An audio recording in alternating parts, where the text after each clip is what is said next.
understand. I was a third shifter for over 7 years before I came here. I started at Elvis as a third shifter. A lot of things happened, and I'm now on my 5th management position in 9 months. They keep moving me around. I'm in my 5th office in 9 months. This one has never existed before. They kind of created it because someone at our facility wanted it, and they decided it'd be good to test run it with me. So I'm kind of the reason that this position exists, sort of. I have done almost every job at Elvis in a facility, except for case management.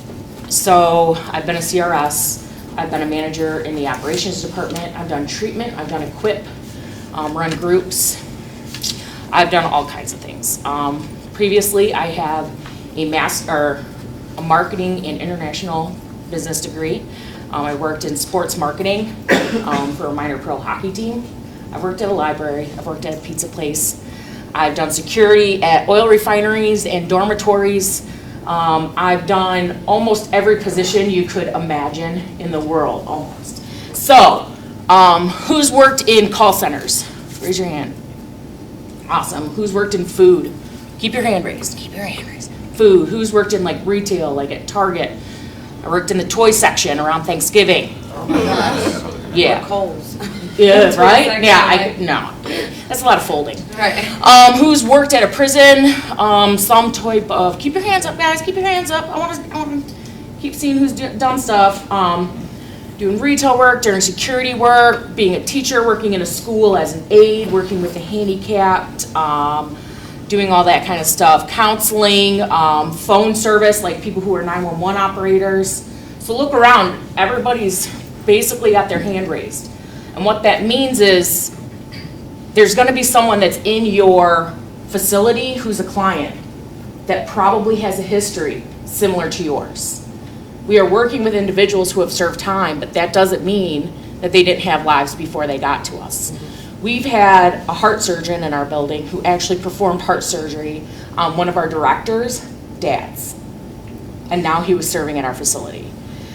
We've had lawyers, we've had, you have all that kind of stuff. So even if you didn't come into here as the traditional, I want criminal justice is what I really want to do, which is awesome. If you didn't do that, that's fine, because you will still find things that you absolutely connect with on clients on a regular basis. And maybe you connect with them because you guys have a similar love of NBA basketball. I don't like basketball. I'm a hockey and football person. So that's fine. If they want to come and tell you when they have a really bad day, when they want to come and tell you that somebody in their family passed and they're really itching to use, and you're helping them talk through the crappy feelings and actually feeling feelings instead of giving up those feelings to opiates, heroin use, you do that. That's awesome. I'm not going to be offended and hurt like, oh, I can't believe that one client didn't love me enough. Because you do you. And you will connect with somebody if you're being real and if you're being that person to those individuals. Now, being that person to those individuals, are you their best friend? No. Should they really know a lot of information about you, right? I heard on my first or second day from somebody that worked in this business before, it was their first time with Elvis, and I didn't think about it. They said, change your name on Facebook. Who cares if I change my name on Facebook? Because clients will find you. And you can privatize your Facebook as much as you want on social media, but if my nephew, who's in high school and has an iPhone, takes a picture of me with him at his senior day, then tags me, that's public for everyone to see. So now anyone who searches my name can find me with a picture of my nephew, so they know what my nephew looks like. They might be able to figure out what high school he goes to. They might be able to figure out what sports he goes to, and on and on and on. So that being said, I identify what a healthy relationship and connection with them is, because that can help not only with their transitioning, but also with the security of the building.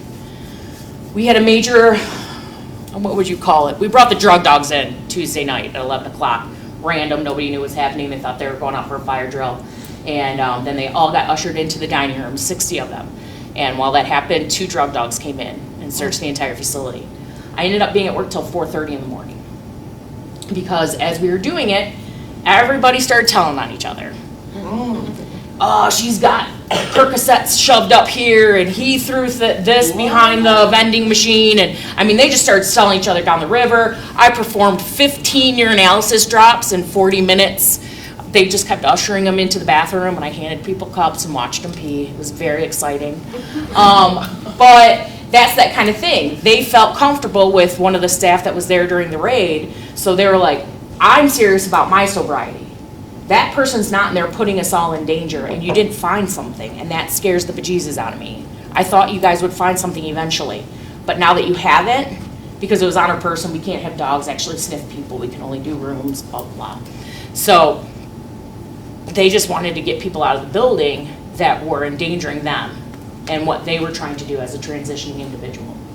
So having that connection of them just trusting you as an individual who will do your job and who believes in safety and believes in them and their ability to transition is part of what we do.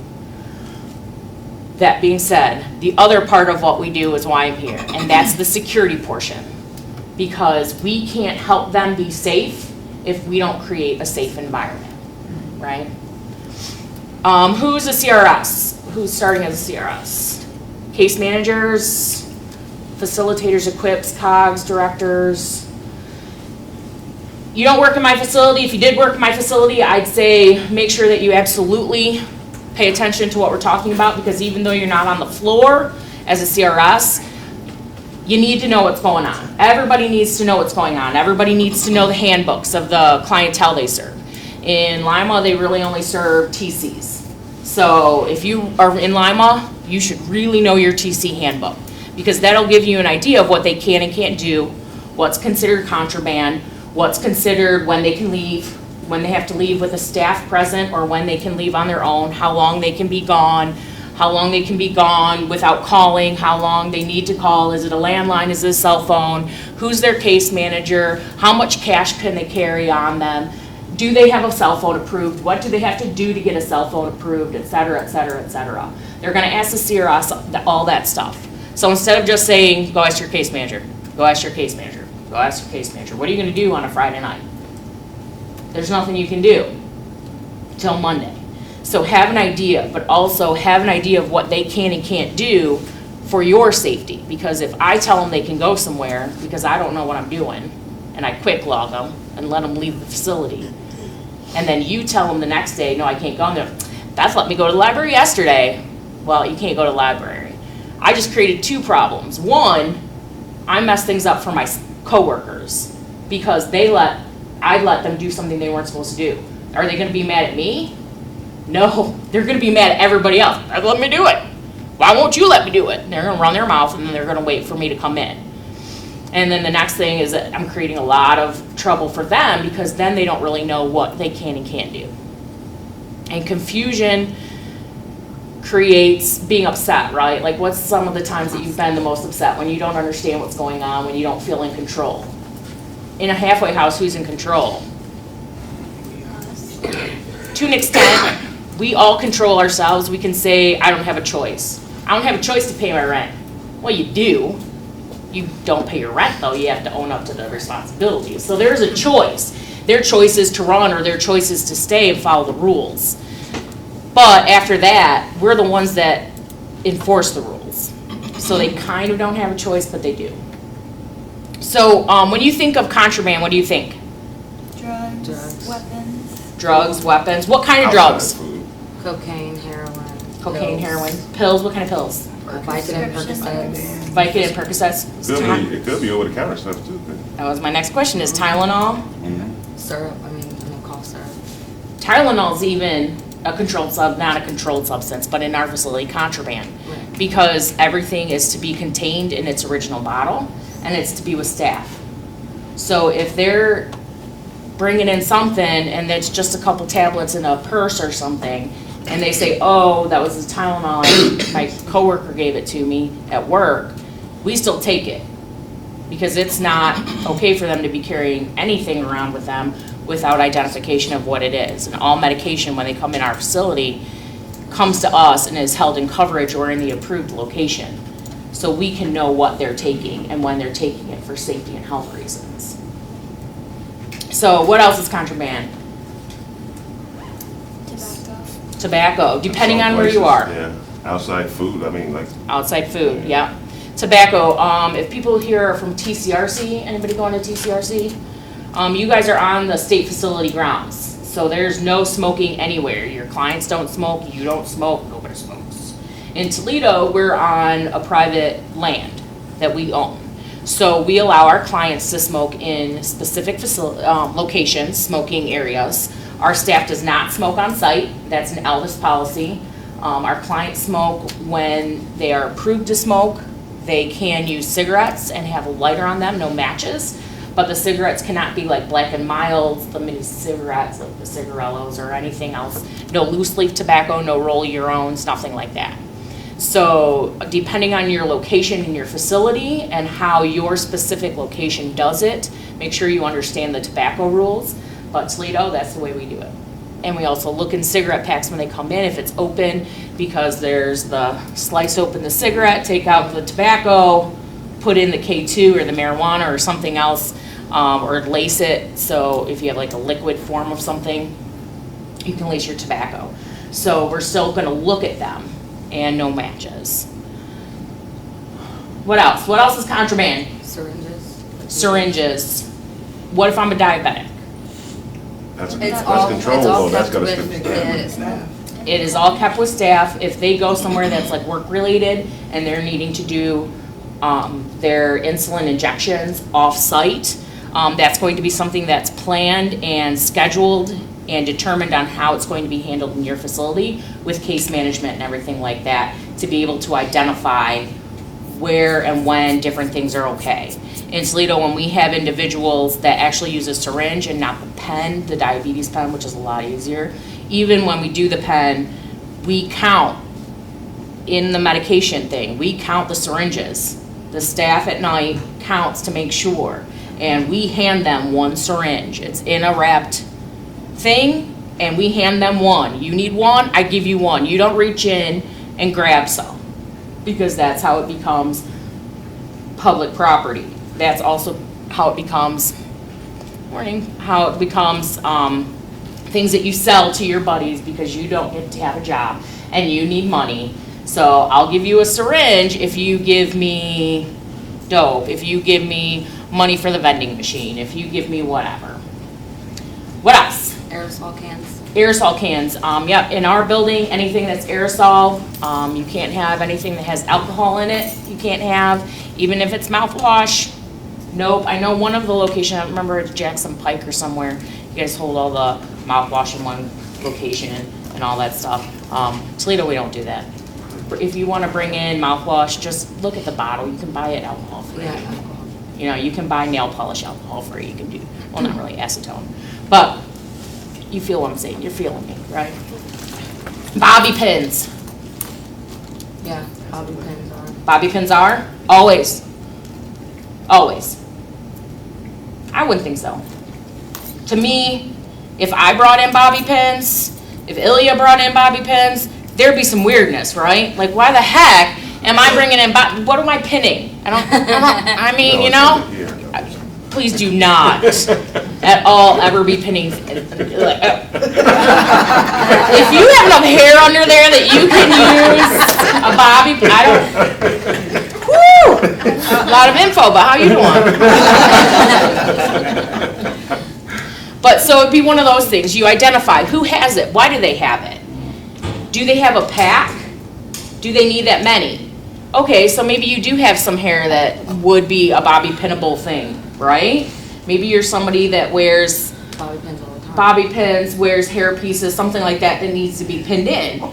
Do you need 800 of them in your top drawer of your dresser? No. So those are those kinds of identification things that is sort of staff determining this looks shady. This makes me uncomfortable. You don't need this many, right? Anything else? Markers and the brushes, they're not allowed to be out without supervision. Yeah, you can sniff them. I don't know why Dry people erase. would want to do it. The dry erase marker. Yeah, dry erase markers, people would sniff them, all that fun stuff. We have them, Would permanent markers be that too? yeah, we have them in our day lounge, and we just kind of keep an eye on them. We haven't had an issue. Do they get high from them? Is that what They try to do They think anything. so. I mean, it's, with them, with addicts, anything is possible. Because we urine drop people, they'll try and find things that can't be found in their urine. So you can't find if somebody's huffing in their urine. Oh, Do people understand the science behind urinalysis when you pee in a cup? All right, the basics are this. When I was walking with the dogs the other night, I was explaining to a 15-year-old who is kind of shadowing some. She was with us during the drug dogs because she wants to be a police officer and go into the military right after high school, and then, or right after college, or ROTC into college, and then become a police officer after that. So she was with us when the drug dogs were coming, and so I was explaining urinalysis to her. So this is what, and the cop was laughing at me, because this is my version of it. So you take in pizza. When you pee, you don't pee out pizza, right? You pee out what got broken down after you ate. Right. So when you pee, things go through all the digestive stuff. They go through your liver, through enzymes that break things down. Then they go through your kidneys that break things down more, and then you pee. So what we're testing for in urine is actually the metabolites, or what something looks like after it's broken down in your body. We're not actually looking for heroin or opiates. We're looking for the metabolites of it.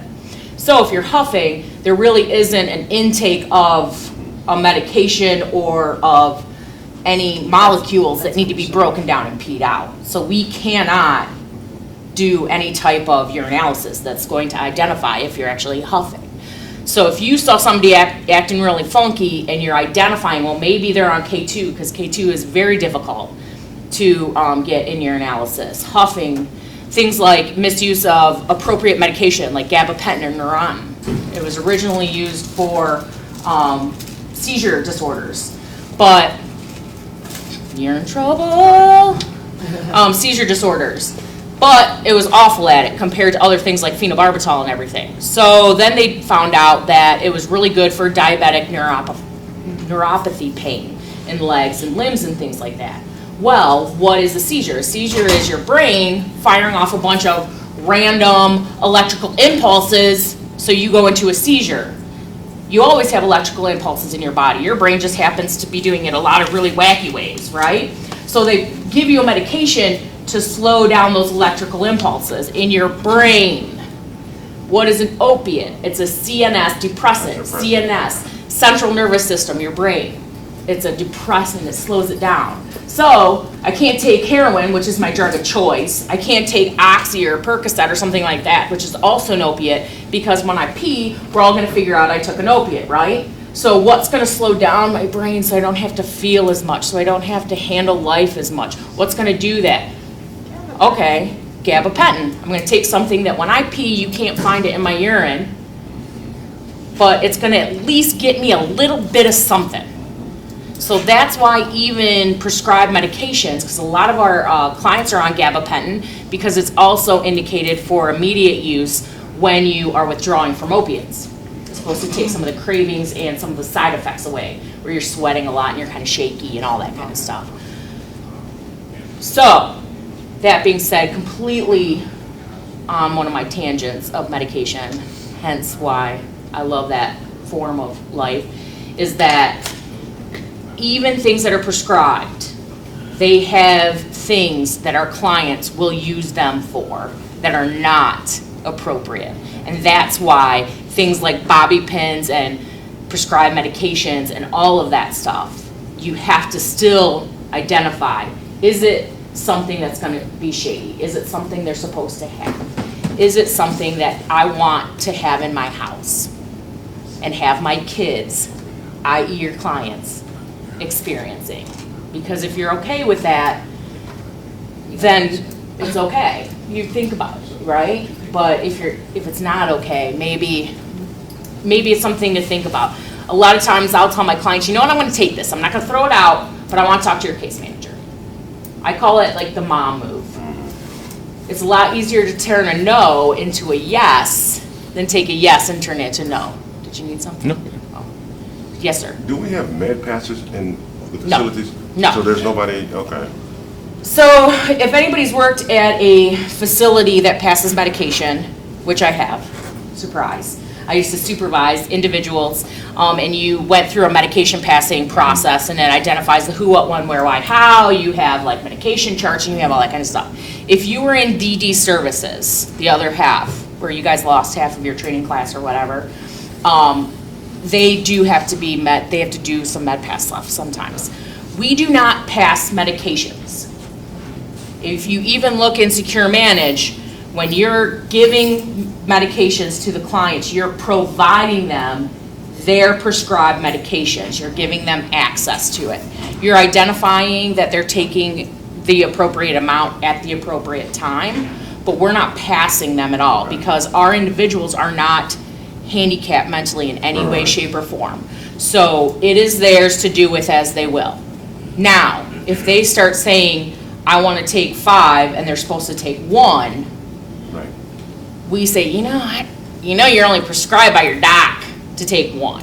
And you kind of try and talk them out of it. Have that conversation. Understand why they think they want to take it. We can't like wrestle it out of their hands and be like, no, and then do the Heimlich and make them throw it up or anything. Like that's past our boundaries. But if they do that, you then write a violation, be like, if you take 5 instead of the 1 like you're supposed to, I'm gonna have to write you a violation, and it's called misuse of authorized medication. So just kind of identify and be like, you know what, your doc is kind of the professional on this one. They went to school for a little bit. They're probably still paying off their bills. I'm not bitter at all about medication, college education loans at all that are on deferment because I work here and not making what they assume I would. But, so those people, they know what they're doing. That's why they prescribed it. Now, do I always agree with some of it? No, but we go by what's on the bottle. Same thing with over-the-counter medications. They come up and they say they want to take 3 Tylenol. Do some of us take 3 Tylenol when we have a backache? Absolutely, I freaking do. First off, I'm a giant woman. I played women's pro football for 7 years. I do not get little pains. The minute I am in pain, I'm in pain. So am I going to necessarily question a client? We right now have a client. He is one of my favorite people in the whole world. I wish I could adopt him, even though he's probably about the same age as me. He is 6'4" and like 400 pounds. The man is a giant teddy bear. I love that man. He's awesome. He's doing so much to transition. It's so exciting to watch him and interact with other individuals. And he comes up and he has knee pain. He has some bad knee problems. Do you think 1 Tylenol or 1 ibuprofen is going to do anything for that man? So I'm going to write an incident report. He took 2 or 3 600 ibuprofen or 450. I'm not going to, Now, if somebody came up and tried to get 2 or 3 ibuprofen now, and in 2 hours when their shift change and it happens again because they know that they got medication from me but they didn't get them from you, and then you don't know that I gave it, or you don't pay attention that on the computer it says that I gave them, then it starts to become misuse and dangerous. So those are the kinds of things you identify. So when we're talking about contraband, we'll talk about more things. Make sure that you have an identification. There's actually a good list of like what do you consider contraband in the book.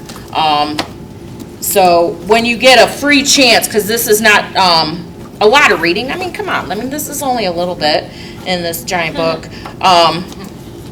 Read about the facilities. Read about who has what kinds of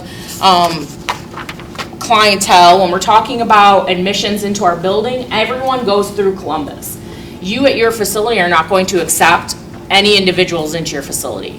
There are people who are trained in identifying backgrounds. It's called a PSI, pre-sentencing investigation. Exactly. And they're going to look in there and identify that they have things that would either qualify them or disqualify them from living in a halfway house. Like, we don't allow arsons to come live in a giant building with 100 other people. Like, probably not the best idea, right? So those are the kinds of things they're looking for. So once Jeff Barga or Anna Meadow tell us, you're getting this person next week, that's who we're getting. That's how that rolls. But the Elvis admissions and rejection criteria is in there, if you guys have any questions about how that kind of goes about. But we'll get phone calls in Toledo and they'll be like, oh, I'm a PO or I'm this or whatever. I have a client that really should transition. You guys are a halfway house. Will you take my client? And you're like, you got to call Columbus. There's a good chance we might, but you have to call Columbus. I can't, there's nobody in my building that can give that okay. Talking about like legal authority, all that kind of stuff. Lawyers do not have authority in our buildings. Police officers do not really have authority in our buildings unless they have a hold and retainment order where they're already inmates of the government or they have a full parole on paper out in public, all that kind of stuff. So unless there's like immediate danger to themselves or others, police are not going to come in and take an individual from your facility when they're in the halfway house. So there are different things for different client bases on who you have living with you, of who has control in your building.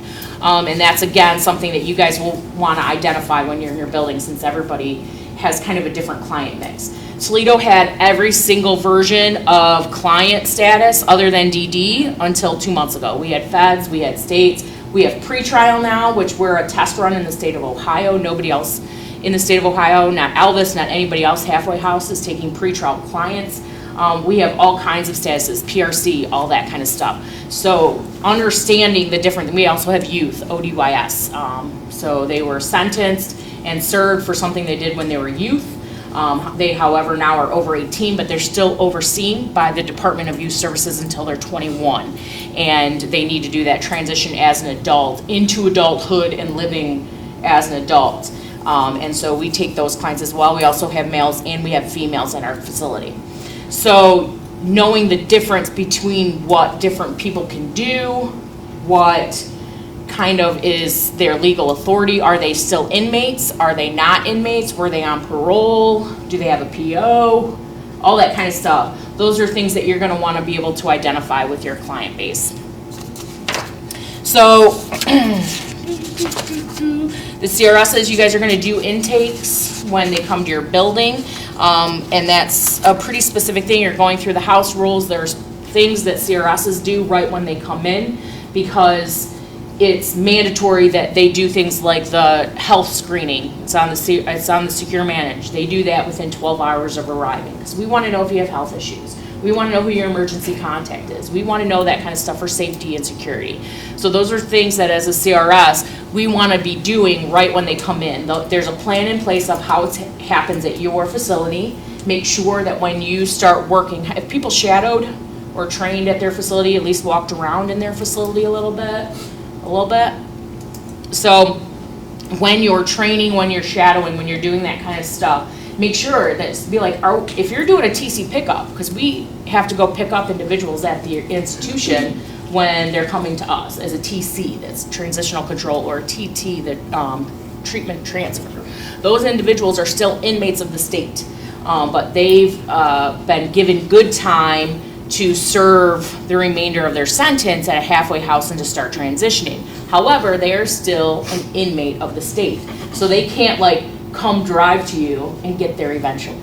So they have to go from one secured person to another secured person. So we have to go to them at their institution, pick them up, and bring them back to our facility. So to do that, you have to turn in paperwork to Anameta, blah, blah, blah, blah, blah. But that's something that you guys do. Everybody might have to do it. So when you start training, when you start shadowing, sit in on as many things as you possibly can to get an idea, because there might be one day where you need to do it.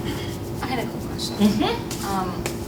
I meant to ask this yesterday, but everything got kind of late. You said, well, yesterday they said that people who do come to the Elvis house, they are either brought here or they get a bus pass or money to get a bus. And my question is, how is it okay for you to take, I guess, non-sex offenders a ride to the facility, opposed of getting a sex offender just a bus pass and assume that he's actually going to do It depends on what their background is. If they're on parole, we don't have to pick them up. So that's something that they've already proven to the state in one way or another, that they can be out in public. They've filed their paperwork with the state, however they're supposed to as an SO, all of that kind of stuff. And if they don't show up, they can get in trouble from. They go the parole AWOL. officer. Okay. Yep. Yeah, there's a PRC. See, I have a thing, but that's not mine. During the break, I'll sign on as me to this, and I'll post a thing. But I created one of these in Toledo because it's very confusing. So we have the treatment transfer. And then we have the transitional control.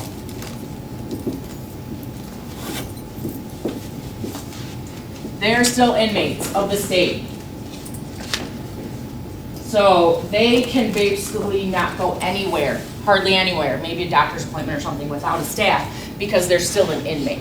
And they can level and do different things to be able to get freedom, blah, blah, blah. You have to understand, can they drive a car? Do they have to have an approved driver? That's the kind of stuff when I'm talking about reading handbooks. The PRC is actually on parole.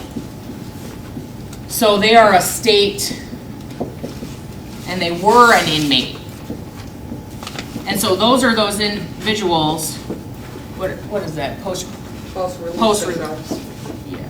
See, I don't even remember the titles for stuff. Was it control? Well, healthy choice. Healthy choice, they're all SOs, they're all sex offenders. They've all served their time, but they're still sex offenders. So these individuals, the PRCs, those are the people who self-report, and PRCs 50% of the time, and that's my own number from what I've experienced in Toledo, don't show up the way they're supposed to, because they broke parole and their PO tells them, you need to go to the halfway house before we put you in jail or prison. And your self-report, you need to be there by noon on Friday, and then they don't show up. So after 2 hours, we file all the paperwork. They went AWOL, they never showed up. We wash our hands of it, because we were just waiting for them to show up. We don't have to go search them down. We don't have to do anything. We contact the APA for state authority and be like, they never showed up. You guys told them they had to, so, you know, whatever your next move is your next move. When you're talking about bus passes, those are feds.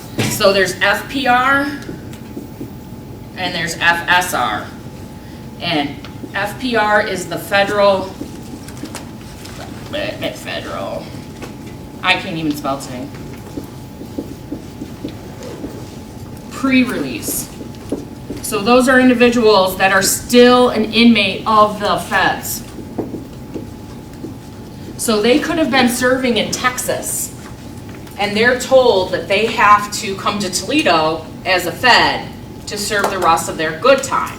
So they are given bus pass money or something like that. A lot of times they're on the Greyhound, and their facility, their institution, the feds, will contact Alvis, and Alvis will contact the receiving facility and say, they're taking this bus that's going to transition, and they're going to have to switch to buses in St. Louis at this time, and then they're going to go to Cleveland, and then they're going to change buses, and then they're going to get to Toledo by 10 p.m. on Friday night, and they give you a half hour to get from that bus station to your facility. So you have an entire log time. And it's their job to say, if there's a holdover, if there's a wait, if there's something causing problems, that they contact you and say, I'm gonna be late. So what's the next thing you do when a client says, I'm gonna be late, there's a traffic jam? It's a violation, you still gotta document. You document, but you find out. If it's the Greyhound, do you think if you call the Greyhound that they could tell you if there's a delay or if their bus driver's on time? They know. They absolutely know. So do that. Tell them they called you at such and such a time at this number. Write an incident report, and then you write a follow-up and say contacted Greyhound using this phone number, spoke with Jeff, and Jeff said there's absolutely no delays happening at Greyhound. So you documented it. So when they get there, you're going to report all this stuff to the case manager. The case manager is going to talk to the federal government and their supervising authorities and decide what's going to happen from there. But that's why understanding why they're self-reporting, how they're self-reporting, what kind of a process it is is useful. So then, these are the federal supervised release. So they are on probation. So they, again, are generally a self-report because they served their time at a federal institution somewhere in the United States. They were decided that they broke parole or probation, and so they were told that they have to go to a transitional home. It just happens to be yours, and they need to self-report. Now, feds show up. Do you want to make the federal government mad at you by not showing up where you're supposed to, when you're supposed to? No. Yeah. Feds usually show up and they do that kind of stuff because it's better for them in the long run. You all right? We gonna be okay? So, identifying contraband. Identifying what's going on. When your clients come to you, whether they're brand new to your facility, whether they're somebody that stayed with you for 6 months, because some of our inmates can stay up to a year depending on what they're sentenced to do from their parole officers or from their institutions. You know Jacob's a good guy. You've never had a problem with it. You're really, really busy. You log him in, you tell him to go back to his room. I don't have time. Okay, not okay. Not okay, you gotta pat them down in the inventory, you get a lot of stuff, yeah. Not okay. Anytime someone enters your building, you're gonna do an ALCO, you're gonna do a wand, and you're gonna do a basic search of their human body. Basic search. Doesn't need, it will never be in anybody's hoo-ha, will never be a crevice. We're not an institution, we're not POs, we are not police officers, we're not anything like that. Sometimes you'll be enforced or asked from computer programs, all that kind of stuff, to do an enhanced pat down. But the basics need to happen every single time. If they are a brand new inmate to your facility, you also will perform a urinalysis. But every time somebody comes in, you do an ALCO, you do a wand, and you do a basic body search. And so what we're gonna go over right now is the basic body search. Then we'll do the ALCOs, and then we'll talk about my favorite part in the whole world, and it will be yours too, is the urinalysis. Because if there is nothing better in the world, it is watching other people. I'm telling you. I always tell clients, because they get really, they're like, oh my God. Well, first off, our clients have been in institutions. Have they had people watch them pee before? Yeah. Yes. Because even if I got arrested today, which I'm not going to, well, I can't promise, but I'm pretty sure I'm not gonna get arrested today. They're gonna put me in holding, and one of the first things they do is they're going to do like a full cavity search, the fun stuff. I'm gonna be nudie patootie in front of people, and then I'm gonna pee in front of people. And then they decide that I did absolutely nothing wrong, and then they release me. So people with a criminal history, have they had people watch them pee before? Yes. Absolutely. Do not let them tell you that they have not. But I always inform them, don't worry, I love this part. It's gonna be exciting for me too. Because you need to, like, I get it, it's not fun, it's not comfortable. Yes, you've experienced this before, but who wants this? Nobody wants this, this is not exciting, so let's just get in there, do it, and be done. I'm not gonna remember what your bits and pieces look like. Do you think a proctologist remembers every backside that they've seen? No! Once you've seen one, you've seen them all. So, those are the kinds of things that you do with your clients. But just be real. Like, I know that this isn't great, but this is my job, and I'm gonna do it to the best of my ability. And the reason why I'm going to is because I took this job and the money that came with it, right? And I believe in what I'm doing. And if you have nothing to hide, why is there a problem? Let's just do it, get it done, be finished, right? So do we have the video? Can you show that? Yes. This is our official pat down versus an enhanced pat down, and then we're gonna go over it hands-on. It's gonna be very exciting. Any questions while he figures out how to use the computer? Yes, ma'am. So we always wear gloves when we pat them down? You want to, yes. Do I always wear gloves when I pat people down? Yeah. Can you talk for 4 minutes? Sorry, We're holding on for 4 minutes. 4 minutes, okay. All right, so I also need something to put it in. while we're holding on, if you're picking up TCs, TTs, or whatever at the institution, if you're getting a girl, a girl has to be in the car. A male cannot drive a female inmate alone. Now, if we're going to Northeast pre-release and picking up 3 transfers, we need more than 1 staff, right? It's not okay for you to be in a vehicle alone with 3 inmates. Right. So you're picking up girls, so I'm in the car with the girls, so a guy, CRS, can be with me. Because I would be the one making sure that he is not sexually assaulting or molesting or verbalizing anything, misconduct, right? Same thing is switched. When you're picking up or you're transporting to the grocery store or whatever, we don't take people to the grocery store. Take them to Walmart because they need underoos and they need to wash their body with something other than the institutional soap that we give them for free. If we're taking many and we're using multiple staff and we're taking guys to Walmart, there better be 1 male staff. All the rest can be female, but there better be 1 male staff. And the situation is a good portion of our CRS staff are females. But a good portion of our client base are males. We have a few facilities that are all male facilities. So those are the kinds of things you want to identify. When a male returns to my facility, since we're both males and females, I can do a pat down on anyone when they come in the building. Male and female, I can do a basic pat down on anyone who enters my building. Ilya, when he comes to my building, cannot put his hands on a female ever. He can wand them, he can search their purse, he can do all of that stuff, but he cannot actually physically touch them. Now, if I'm working with Ilya and he's like, well, girl came in, deuces, I'm not gonna be okay with that either. Like, if I'm working with you, you better be putting stuff in the computer, grab their purse, look through that. I'll do my job searching them all day. That's not a problem. I know that that's a job, but Help me. yeah, I'm not gonna like working with you at all. Just an FYI.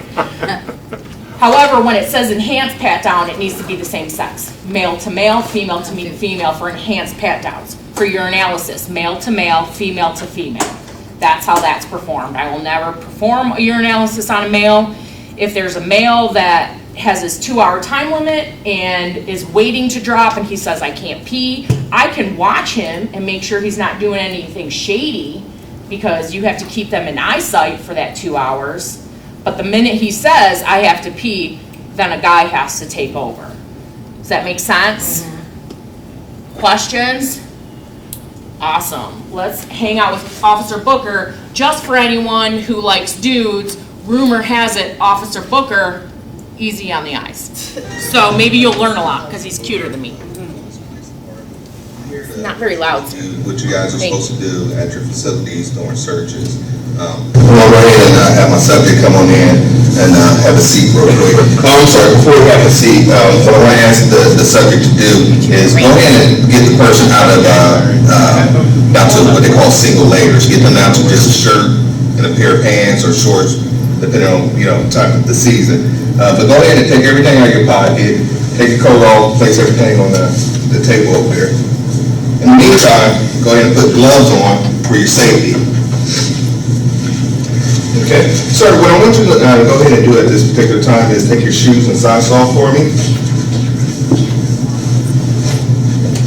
And all while you're doing this, make sure you are in front of the camera getting this recorded. It's not for to say anything bad about this or anything. It's for your safety. Just to make sure that if somebody trying to accuse you of something, it's always on camera.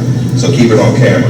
Okay, obviously we're down to shoes and socks, bare feet. This is what you want. Sir, go ahead and grab your socks, shake it for me, and make sure there's nothing in there. Just do one individually for me. Yeah. Go ahead and shake them out in front of. There you go. Okay, go ahead and put your shoes and socks back on.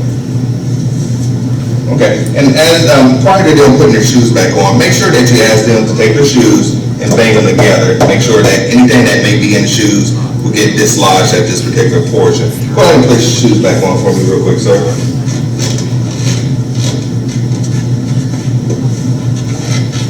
And again, you may have clients that come in dressed like this. You may have clients that come in dressed in t-shirts and a pair of pants or work outfits. At this particular point, you want to go ahead and ask the client to stand up, and stand a little bit further out this way for me. All right, can I get you to kind of reposition to your right a little bit? There we go. What we're going to do now is what we call a pat down. All right, the pat down you're going to control from start to finish. All right, you're going to get this person into a position that's going to be beneficial to you. You're going to ask that person kind of get their legs at shoulder width apart. Go ahead and place your hands straight out or your arms straight out and look straight ahead for me. All right. At this particular point, what you're going to do is what we call a 2/3 method. You're going to start from the top, meaning their head, and you're going to work all the way down to their shoes. With this, you're going to use your palms of your hands. That is very important to do this. But again, you want to pat, make sure that they don't got anything here. If you feel anything that is of a foreign object or something that's not supposed to be there, you can ask them and then go in to try to go get what that is. But again, by getting them down to single layers, you should be able to feel with your open palms what it is. So you're going to pat down from the shoulders out to the arms, back to the chest, pat down to the waist. When you get to the waist, again, you're going to work on the side that you're on. Here, and pat back towards yourself. So you start from the center of the belt line, back towards yourself. Pat to make sure you're not feeling anything that's not supposed to be there. You're going to reposition yourself to come down to the top of the thigh and pat all the way down to the ankle. Make sure there's nothing that's supposed to be there in those spots. At this point, you're going to reposition to the other side of where you started from. Same thing, you're going to have them start from the top. And again, and as you see, what I'm doing, I'm kind of bladed on the side of them because this is kind of a vantage point to you. This way, you can feel and it kind of works so you're not directly on top of them, not doing all balance like yourself off balance. But pat from the waist, or from the upper chest down to the waist, belt line, back towards yourself. Top of the thigh, back down to the ankle. And that is what the pat down is. This is very important to do. Go ahead and put your hands down. It's very important to do because you want to try to find contraband. Contraband could be weapons, it could be drugs, it could be drug paraphernalia. That is why this is important to do.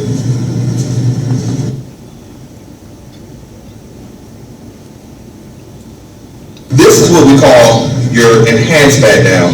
This is going to be done at random points. Get with your manager, whoever the manager is at the facility, to know exactly how and when you're supposed to do the enhanced pat down. All right, but with the enhanced pat down, it's very similar to the pat down. You start from the top and you work down from the head down to the feet. Again, half the body, belt line on whatever side you are, and work back. So here with the hands, again, the palms are very important. You're going to come and you're going to crush and keep your hands on the body as you're doing it.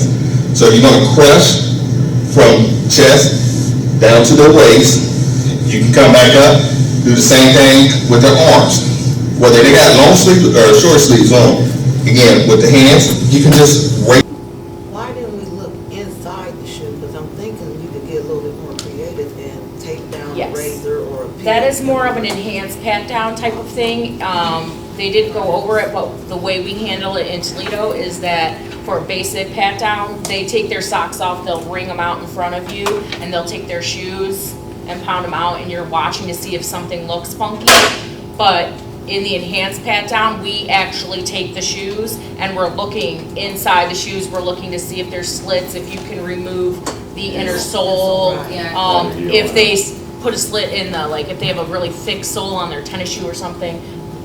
I like that you saw that. Yes. I'm about to go all the way there. Go it. Do it. So I'm an amputee, Okay. and I'm thinking to myself, I could serve a whole population in what I could get in my liner and in the bottom of my leg Yep. and in my foot. Yeah. What do we do with that? Okay. When it comes to things like that, When it comes to things like transgender individuals, which Alvis has seen a couple, we haven't seen a lot. Those are things that we don't see on a regular basis. So I am not 1,000% sure on what is expected of a basic search versus an enhanced pat down. So that would be something that management at the facility, when they're finding out a situation like that is coming to your facility, that they're in contact with people like Jennifer Storr and things like that, and the directors like Phil and Gerard and everything, to identify how we're going to handle that specific situation. Because I'm not sure, based on, and this is my own mini information, obviously not extended information, I've never dealt with it extensively, but some prosthetics are easier to take off than others, right? I'm asking you, okay. So that's one of those things, like every time you come in and you have a very difficult apparatus, am I going to have you take it off? Do I want it to be really, really random? So you don't know when it's gonna happen. Those are things that would then be decided before you actually move to our facility. I'm just thinking, just because I know Right. the substance abuse population, Right. I could literally line my entire liner with Suboxone, sublingual Right. films. Right. I could put them in the bottom of my leg. I could put pills in my foot, and yes. people are so If I were, standoffish yes, that I like that you admitted that, and is it okay if I expand on that just a little bit? absolutely. Okay, I don't want to offend anyone, No, but. not at all. Okay, thank you. Not at all. The identity of, just like what Officer Booker and stuff was saying, is that they want you to feel uncomfortable touching you, because they want you to feel uncomfortable touching them, because if they make you feel uncomfortable, maybe you won't do as thorough of a job, because you don't want to have it look like you're enjoying it too much, if that makes sense, right? And then you miss something. And that kind of goes along the same lines, that instead of sexually enjoying yourself, you feel uncomfortable because you don't want to offend someone because they have a quote-unquote handicap, right? So you're like, oh, I can't really mention that they have a prosthetic leg because I might offend them, and then it looks like I'm being rude because she has a little bit of a different body than I do, et cetera, et cetera. So then they know and they take advantage, right? So that's why I would say that it needs to be something that you talk about on a regular basis. This is my own personal opinion. This is not official Alvis policy, so turn off your Alvis brain. My thought process is, if you're one of the first individuals we've had that we trust as an organization, I would come to you and say, okay, so we're getting somebody with a prosthetic. What do you recommend? What do you think? That's how I would do it. I do research. If I knew I had somebody coming on with a fake like forearm, or if I had somebody that had lost most of their arm and they have an elbow piece, what kind is it? Those are things that would be in a PSI and things like that, because your surgeries, your medical history, all of that is in there. So we should have an idea of what kind of a prosthetic you have. So I do research prior to you getting there to understand, where are the shortcomings? Where would I hide something? If I were thinking in that shady part of my brain, where would it be really fun to put something, because nobody would look there? Well, I'm sitting here thinking of all the stuff I could fit in my leg. Well, lady, if you come to my building, even as an Elvis person, I'd be like, let's do this. Because you ain't coming in my building and bringing in stuff, because sometimes staff does. Yeah, well, because I know the mentality of Right. an addict, so Right. in my mind, I'm like, oh, there's all kinds of stuff. And even if they're not an addict, people who are would definitely be willing to give up Yes. star cards We and have- things like right. that. We have an individual Sure. currently that we're struggling with, because they do not have any history of addiction or substance abuse in any way, shape, or form. However, they have admittedly lived a life of their addiction being to money. They robbed banks, they robbed people, then they felt guilty for taking a gun and putting up to somebody who had kids because they have kids, et cetera, et cetera. So then they decided they'd do the victimless crime and steal from ATMs and safes and things like that. He has an addiction to money. He lives in our facility and does not have a job, which means he doesn't have what? Money. His addiction. So, you do things, I'm not gonna use my own heroin, which really, if you're a heroin dealer, you don't wanna use what you sell, because you don't make as much money. I mean, that's just, common sense, exactly. And so he brings things into our facility, but we can't catch him, because he's really good at what he does. And we've been trying very hard, but every time I drop him, not me, myself, somebody else, he's clean because he doesn't use. And so exactly your point is that I might not be a user, but I'm gonna get something out of it if I bring in. So again, it would be something that we're gonna talk about with management before they come to our facility, since we are given time. Sometimes we're given a week, sometimes we're given 24 hours, sometimes you're given a couple months, especially with feds, if they're coming from the institution. So hopefully there is that conversation that's happening when we know we're getting that individual. Can I add 2 things to that? Absolutely. So the first thing, and this is a short thing, but this isn't the solution to the problem, but just to elaborate on the problem, is that one of the things you're going to be talking about doing with the batteries is this.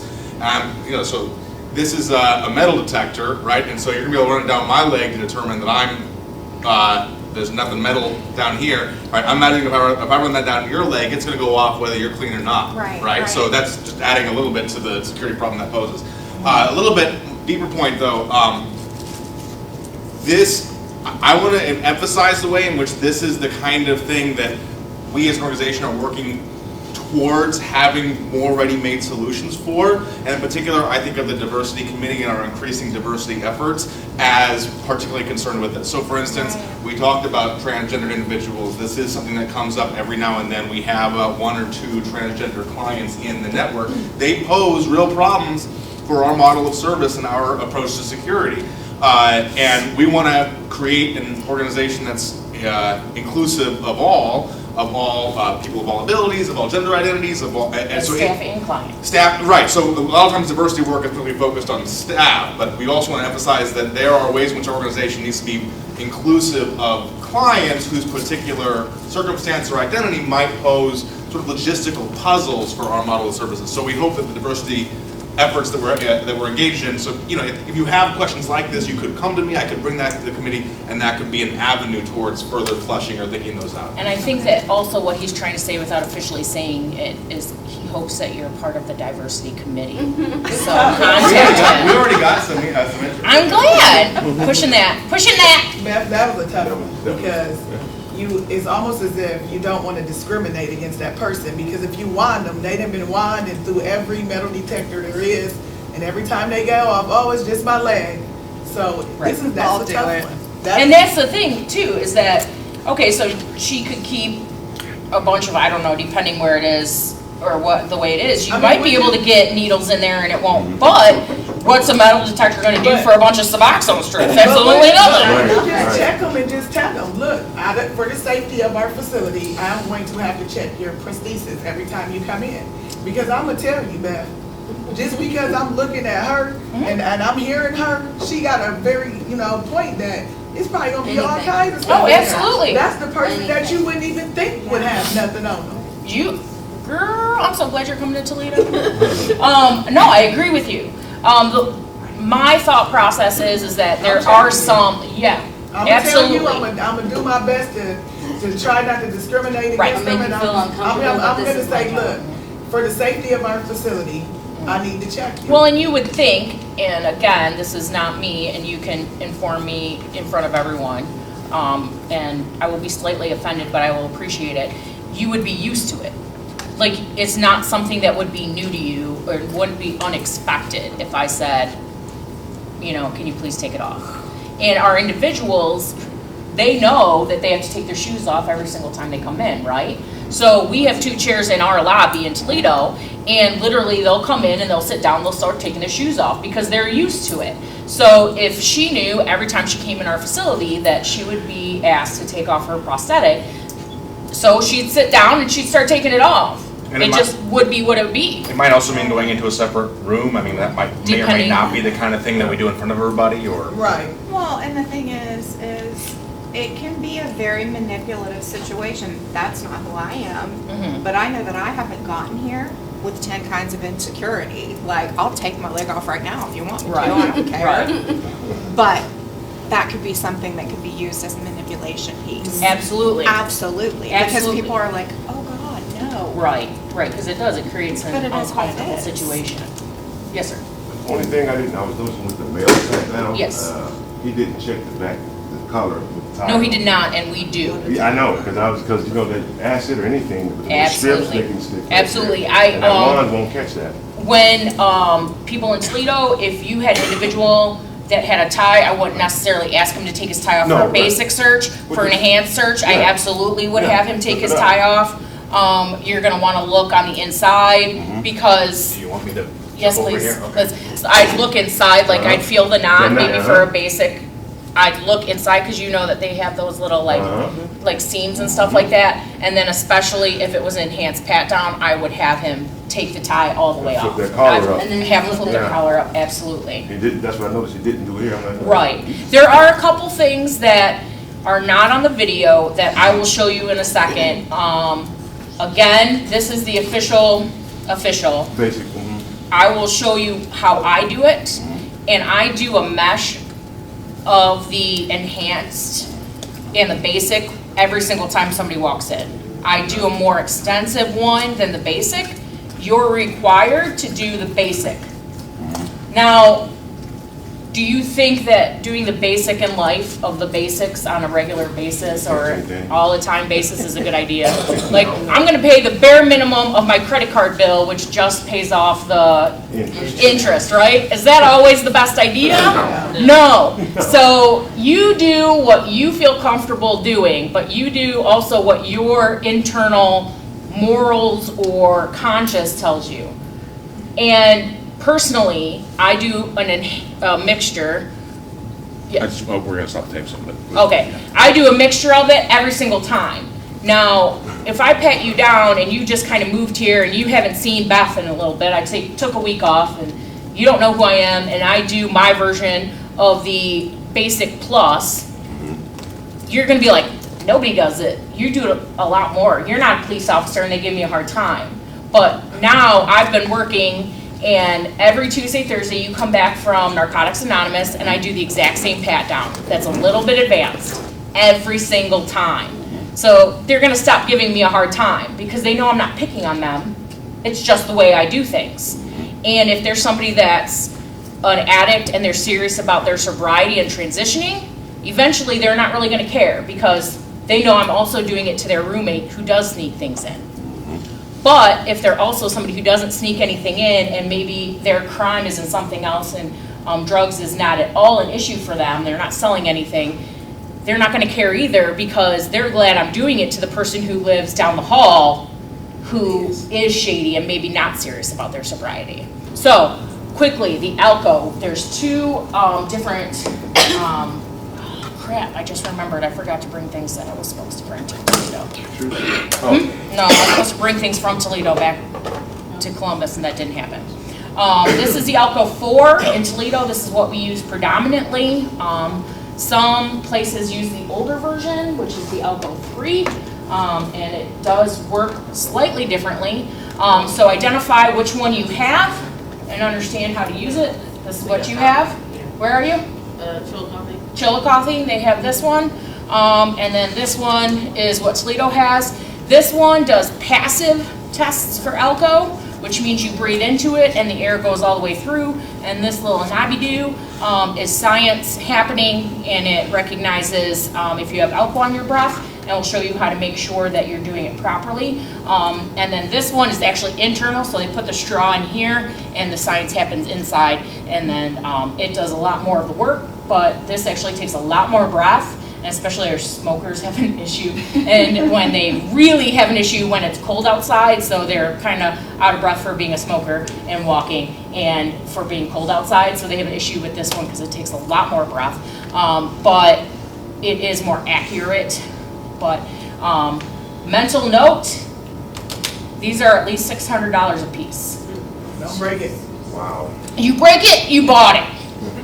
Alvis will charge you because besides them being really expensive, we use them constantly. So you need to be conscious about where you put it. That's why they have little boxes that kind of look like gun boxes and they fit in really nice. So hopefully they don't fall and drop and all that kind of stuff. So just a mental note for you, yeah. So what would happen if you were doing one for a client and they didn't breathe enough into it? It will not take the reading. And then they just do it again? Yeah, you have Oh, to, okay. you have them do it again. Are they real durable? I mean, nothing will knock the calibration off of it. So like you get somebody in and you blowing the calibration off these sensors showing that they're not drunk. Then they go back there and they're back and then they get another test from another unit and they say it is, and you done signed off that it's negative. Right, So are they that would durable? not necessarily be your thought, but if you had an inkling that it wasn't working properly, it would be your responsibility to identify that to management. Management will be doing calibrations on these once a month, it's part of their job.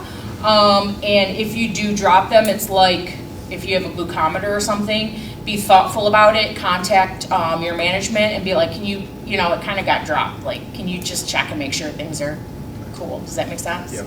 All right. So when you're doing, wrong box. When you're doing the Alco 3, sometimes individuals have difficulty in using the Alco 3 because it takes a little bit more dexterity. But just like we do with urine cups, you always want to hand them a closed straw. You want to hand them an enclosed urine cup, you want to hand them an enclosed straw. Why would you want to do that? To make sure nobody's messing with For it. safety and contamination. And, They can't blame anything on you. right. Oh, yeah, it saves you temper. Absolutely. So they're gonna open it. I always ask them for their plastic, because what will happen is you put the straw on and you push, there's a little hole in this, and then you press read and then you'll get zeros, okay? And just like I said, it's passive, so the air goes through here and that science identifies if there's any alcohol on there, or on my breath. So when I'm breathing, the staff member is going to be holding the read button and identifying that I'm actually breathing through the straw. And then if you don't feel their breath, they've figured out how to make it look like they're breathing, but they're not, and then zeros because there's not just random alcohol hanging out in the air around, and it looks like they have zeros. So you're going to offer it to somebody, you're going to hold the button for 5 seconds, you're gonna count out loud to them. Where's the garbage? You guys always move the garbage on me, like you only can have one. You're gonna count a slow 5, you're not gonna be like 1, 2, 3, 4, 5, you're gonna be like 1, 2, 3, 4, 5, and then you're going to release. It might start climbing. If it starts climbing, you can still release after 5. It might continue to climb for another second or 2, and then once it stops increasing, that's going to be their final alco. All right. You come up here, please, Julia. So your client, open this, please. I'm going to press read. The numbers are going to come on. Yeah, go ahead and stick that on there, please. Yeah. Come on, coach. Push, you're strong enough. There you go. You said $600. Turn it around, please. Turn this around. Oh. So the long end is on you. But the whole thing was just Yes, straw. just a straw. Okay. There you go. All right, well, That was the other way. There. I'm a righty. That's why I'm doing it backwards. Now turn it around, please. Spin it around again. Yeah. Sorry. I haven't used one of these in a while. Toledo used to have this. Okay, so it's at zeros. Then I'll be like, take a deep breath. Go ahead. I'm holding read. 1, 2, 3, 4, 5. I had my finger up. You can use your straw thing or whatever. I know he was breathing. And then I show him on camera. All this is on camera. Zeros. So he saw the zeros. You did. He did breathe zeros. And then, and again, you show it on camera. And then you press the red thing and it kicks it out. Like, see how it comes up? It kicks it right out, so you can just put it on by the garbage, you can kick it out, you don't have to touch it with your fingers. But do you have to sanitize that after you? No, that's why it's on the straw. Yeah, I know, but when you're holding your finger, you know how you're holding your finger back? Well, you would be wearing gloves, or you can put the thing up, like just use a Wrapper for the wrapper, as long as you can identify that. Beth, for our gloves, latex free. Yes. And if you do have an allergy, make sure they are, and if they aren't, make sure you contact your operations manager, is what you would in Toledo, Wandell, and they're the ones that do the purchasing, so you can identify that that's what you need. So come on up, please. So this is the Alco 4. Again, on camera, I hand them the enclosed one. She opens it. She opens it. She opens it, right? Okay, and the part that has like the extra knobbies, she's going to push it in herself. Yeah,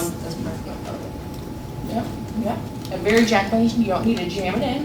All right. When you put it in, the Alco 4, that's when it turns on. That's what I'm talking about. Yes. Right? This is the one Toledo has. We do have a backup 3, so you do need to understand how to use both of them. So it's going to go through a couple steps, and it's going to say wait, and it's going to have little arrows, and you press the black button one time, and that says that you're going to use it, and then you just wait. It's going to have 0, so you're showing that to the client that it already is at 0, so we're not going to do whatever. And now it says the word test.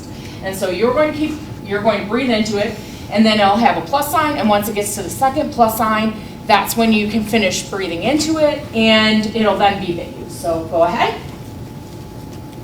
Keep going, keep going, keep going, keep going, keep going. Come on, come on, come on, come on. All right. Yeah, No, I told you, that one takes more. So then, again, you have 0s, all right? So I show her on camera, she has 0s, I'm done. Again, there's a red button that will release it, and I do it over a garbage. The 4 especially, it actually shoots out, so don't do it at somebody's face, because it really does hit people. We got this like a year and a half ago, and so people were used to it, and they're like, and then it actually like shot the client. But it won't release on its own, you have to press that button. So you guys are going to test those later with each other. If anybody gets any numbers, please leave me. But what's going to happen is you came into my facility and you blew numbers. It counts as something that we need to look at when it's a 0.03 or above. So if you blew numbers when you came in my facility, you are now going to hang out in my lobby with staff keeping eyes on you. You will not eat anything. You will not drink anything. You will not go to the bathroom. You are going to sit there.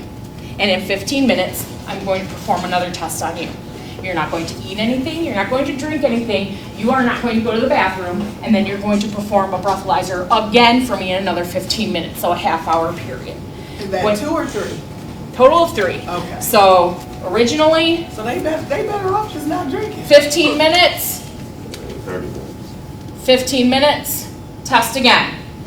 In the violation, you're going to say at 5:15 p.m., blew a 0.04. They sat in the lobby, staff was in view of them at all times. They did not eat anything, they did not drink anything. At 15 minutes 30, or whatever, 5:35, whatever, staff performed another Alco test, blew a 0.05. 15 minutes, sat in the lobby, staff was in view of them at all times, did not eat anything, did not drink anything, performed Alco at 5:45, blew a 0.05. Then you can release them to the facility. They do have a violation for being drunk, but now you have it on paper, they had the violation, and now they can go into the facility because we perform 3. Why would you want to perform multiples? To make sure. Make sure that. Because sometimes with like Listerine or some toothbrush, they'll have it up there, so you want to do multiples, make sure you get an accurate reading on it. Absolutely, that's part of it. What's another thing you want to identify? When I had you blow numbers, did it go up or did it go down? Oh, you want to know if they've been still, well, they wouldn't have been still drinking because they're sitting there. When did they drink? Did they drink right Oh, before right they got when they into the came in. facility? Yeah. If it's still climbing between your 3 of them, there's a chance that it's going to continue climbing And so they were. after so it you was in release them into the facility. Maybe on their way back from AA, maybe on their way back from work, that's when they're drinking. So you can identify maybe where they're drinking, but also a safety thing. If right now they're kind of agitated, but you know that they drank right before they got in because all 3 numbers are increasing, maybe you as a staff are going to say, you know what, sending them back to their room, It's not a good maybe idea. not a good idea. Right. Maybe going to the cafeteria and getting them something to eat and getting them coffee and some water and letting them hang out, not around a bunch of other people, is what's gonna be safe right now. So those are the kinds of things you're gonna identify. So, after that, now we're gonna talk about UAs. If you guys have questions about anything, we're gonna perform things, and we're gonna do things in a little bit. So, if you have questions, you can always email me or contact Raleigh, and Raleigh will contact me. I now have a phone, it's really exciting. I was without a phone for a couple weeks. My boss would pound on the wall because we had offices next to each other. That's how he let me know he needed me. Yeah. So, forming a UA, these are state cups. They're 13 panel, thank you, 13 panels of what they're looking for. And if you have individuals who are feds, they have completely different cups and they're not instants. So make sure that you understand how to do those because they're very specific. They go out to a lab, they have to be refrigerated, you have to do the paperwork very well or they're not going to accept them. And so those are completely different than state cups. So make sure if you have feds at your facility, you understand how to do that properly. So those are good cups? These are state cups, they're instants. After about 5 minutes of urine sitting in this cup, the cup is no longer going to read properly. That's why they're instants. So putting them in the refrigerator so somebody else can look at them is not going to do any good. Because by then, your urine is protein, it starts to break down, blah, blah, metabolites, whatever. So then the readings aren't going to be appropriate anymore. In Toledo, we recommend that if somebody tests positive, that you take a picture of it and it gets either added to the actual violation or emailed to management. The reason that these are flat is because you can put them on your copy machine, photocopy it. So that way there is visual evidence. You photocopy that in the computer system under that You photocopy it, you can scan it. Once you photocopy it or scan it, if it's on the Z drive, then you can identify whose it is and put it with things. You can download it to Secure Manage and do all that kind of stuff. So that's one of the things you want to do with these. On the back, it has a temperature gauge, just like when you were little and they had those strips that you put on your forehead and then it would grow and it'd tell you if you had a temperature or not. That's what's on the back. You want to identify that the pee is warm because it's coming out of your body. You're warm, your pee should be warm. If I purchased urine and it was in my pocket and then I put it in a cup, it's not going to be body temp. So you want to make sure that it does reach at least 96 degrees. The temperature will start growing. However, it's not foolproof. So if I sit there and I hold the cup over the temperature gauge and I'm like, oh, I can't really pee, like I might alter whether the temperature reading. So identify, I mean, you can't tell them exactly how to hold the cup, but identify, are they grasping the cup over the temperature or are they holding it like, not like they might be altering it. All right? Now, males, females, you watch pee exit the body. Think about that for a second. Close your eyes. Think about what you're like when you're peeing. You are watching somebody do the exact same thing and you are watching pee exit the body. That's what you do every single time. I'm not listening to see if you pee and exit the body because I don't really want to look at your jump. I am watching pee exit the body. I want to identify that that it's actually coming out of you and not out of a secondary apparatus. I want to identify that you're not mixing anything in it. I want to identify that you're doing it, that something else isn't happening. You're not running water. You're not having major conversations. You're not doing anything. You are watching pee exit the body. Now, when you're talking about some females, some of us are a little bit larger and we might have extra body where you would pee. So you can and are expected to ask women to maybe crouch or something like that instead of fully sit on a toilet, so that way you can make sure you see things. You're going to ask people to roll up their shirts a little bit and make sure that they are keeping things from hanging down low where they might be blocking what you can see. I'll ask girls to roll their shirt up a little bit. Males and females must drop their trousers and their underoos all the way to the floor. Now guys, obviously you're probably going to stand when you're dropping, but they still need to drop their trousers and their shorts, their jeans, whatever, all the way to the floor. So that way you can identify if they have anything. It's called the Whizzinator, and it actually fits on like a jock strap, and it looks like a peeper, and you put in fake urine, and you hold it like it's your member, and you pee. You squeeze something, and it sends urine out. So you want to make sure that they don't have anything going on.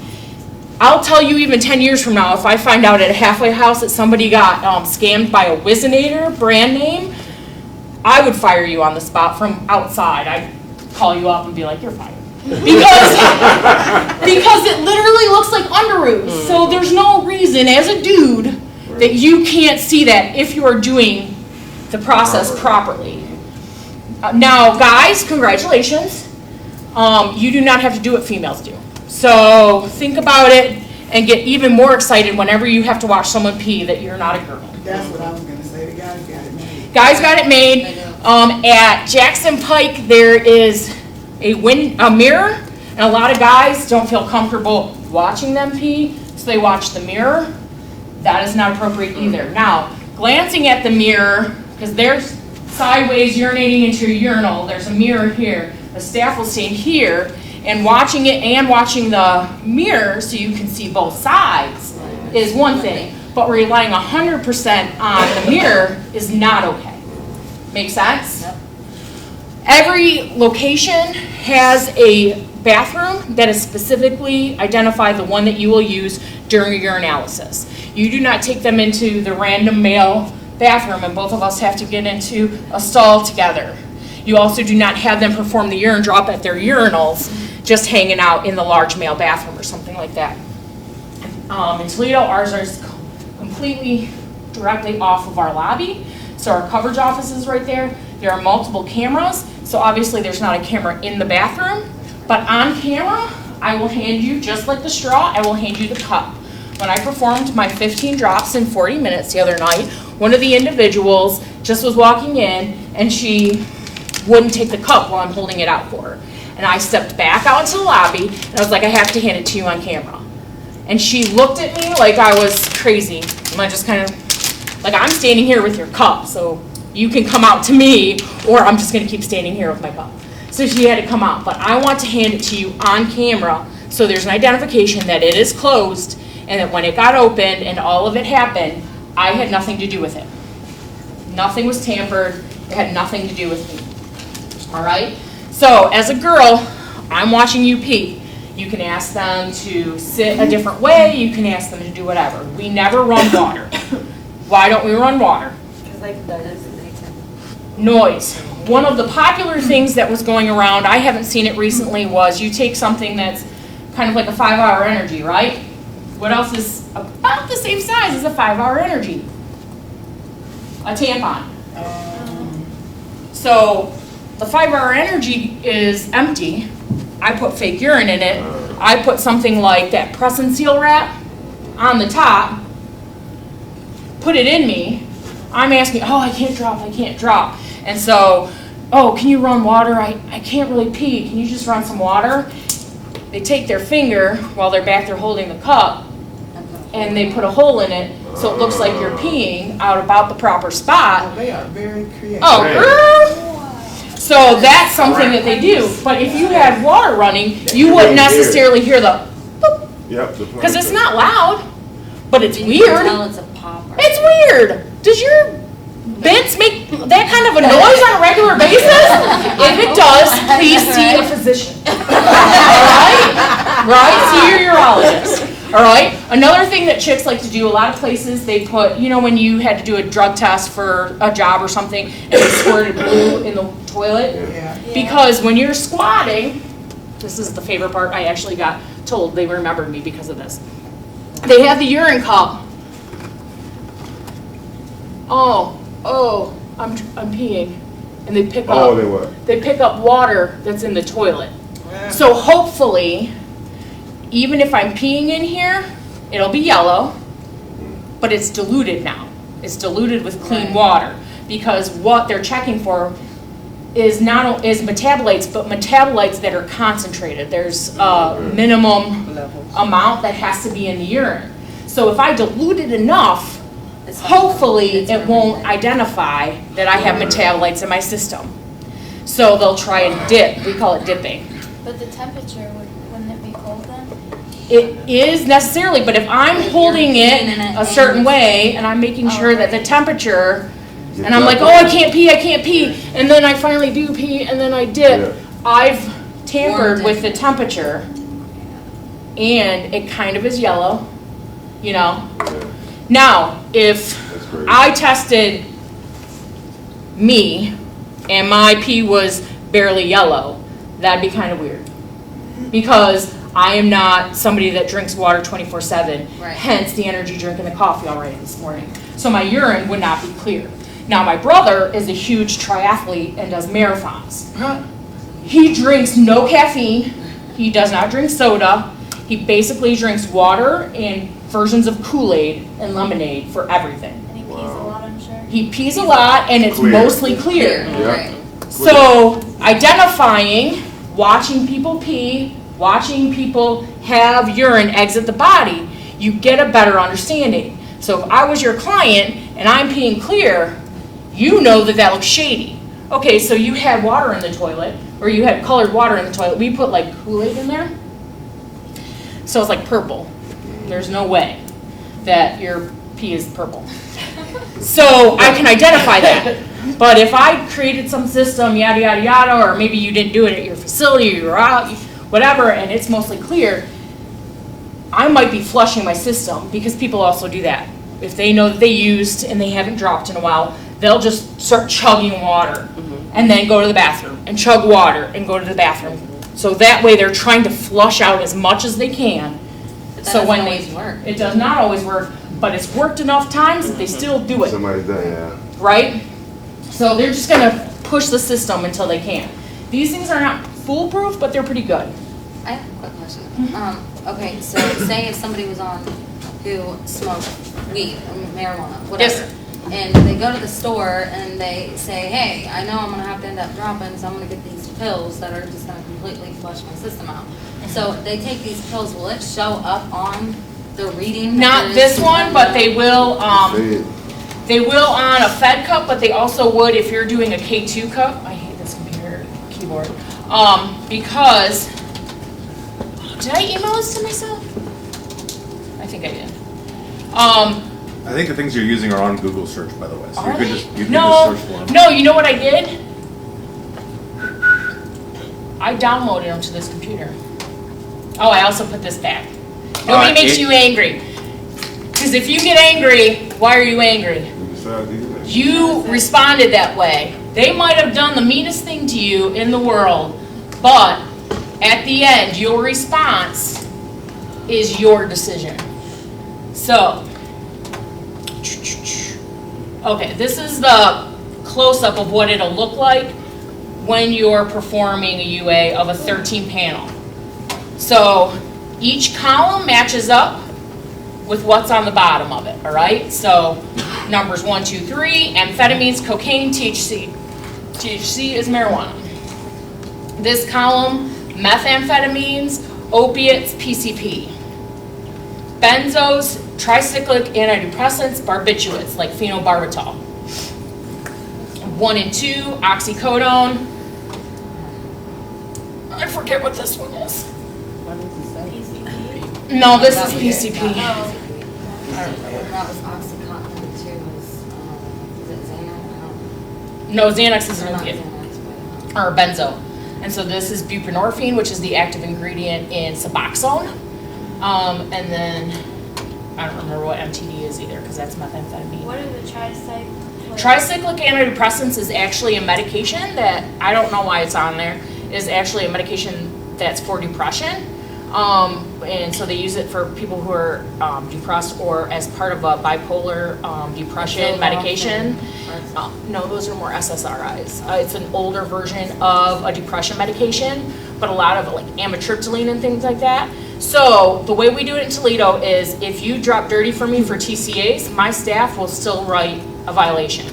It will make it to management. Management will do research when they figure out that you're on a medication that would cause that positive or false positive, because there's also medications like PCP. If you're on venlafaxine, Effexor, it's another common antidepressant. It very regularly will give you a false positive for PCP, but you aren't taking PCP. Well, if every time you drop that person and they drop dirty for PCP, and we do the research, and you've been on venlafaxine and you've been taking it as prescribed, then the violation will be removed because we recognize it. Now, if I drop dirty for PCP this week, I'm still taking venlafaxine regularly like I was last week. I don't drop dirty for PCP this week, then obviously I was doing PCP, right?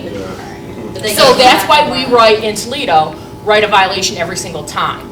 Because as a CRS or whoever's dropping them, you should not have to make that decision. Because A, it takes some time, it takes some research, and B, the clients are going to attempt to manipulate you to get out of writing a violation. So every single time you write a violation, they're gonna get used to it and they know it's gonna get removed. Because they know they're doing what they need to do, yeah. Do they see the cup? Yep, yep, when I drop with you, I stay in the bathroom with you until it's finished.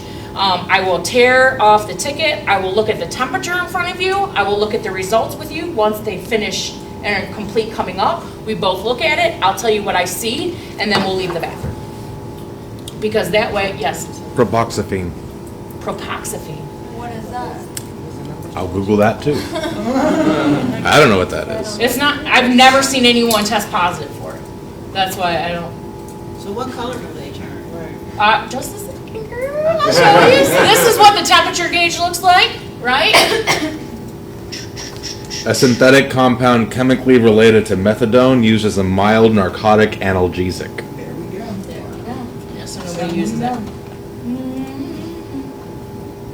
And we know no one uses it And methadone because we was an test for opiate, it. right? Alright, so that's what it looks like before you pull the What's tab that? I off. said a methadone was an opiate, right? Methadone is meth. No, it's chemically related, but it comes up as a meth. So there's amphetamines and then there's methamphetamines. Okay. So it'll come up differently on a 13-panel cup. That's what the MAMP is. So this is the tag at the edge, you pull that. That's what, to see what's underneath it. So this is what we're looking at when something happens and how you're gonna read it. So you see these C's? That means it's a control line. So what will happen is the chemicals in this column are going to grow literally up from the bottom. Once the C comes and it's completely solid and all the way across, that means that that single column, the chemicals are working appropriately and you can read that column and get the results, okay? A line means it's negative. A line does not mean it's positive. A line means it's negative. So this individual has a line, so we can read every single column and get the result. They also have a line that's fully across, all the way across. So they are negative for every single substance. Some of the lines are darker than others. If you identify that there is any line whatsoever, even if it's kind of faint, they are negative. Okay? So, if the C line does not come up, you are going to get another state cup, again, in front of the camera, hand it to the client. The client will then take the urine and pour that urine into the secondary cup, so that way we can get appropriate readings. We've already looked at the temperature, so we know it's their pee, right? And the pee hasn't been sitting around, so it's still going to give an accurate reading. So it's okay, but I'm going to ask that client to open the package and pour the urine into the second cup. I'm not going to do it. I saw this where a line started and literally just stopped midway. That is not a complete line. We're going to pour it into another cup. So if I get your urine and I'm pulling off the tab in front of you, what do you think that's positive for? Anything? Marijuana. Opiates and THC. Does everybody see that? What? There's no line. Right, there's no line at 3. There's no line at 3, and there's a line at the control substance. So we come down here, On 3, and it's and it's THC. marijuana. So then we go to this, There's a control line, so this column is valid. There's no line at 2, none whatsoever. We come down, and that's opiates. Right. Okay? Now, THC stays in your body for about a month because it's fat soluble. It hangs out in your fat.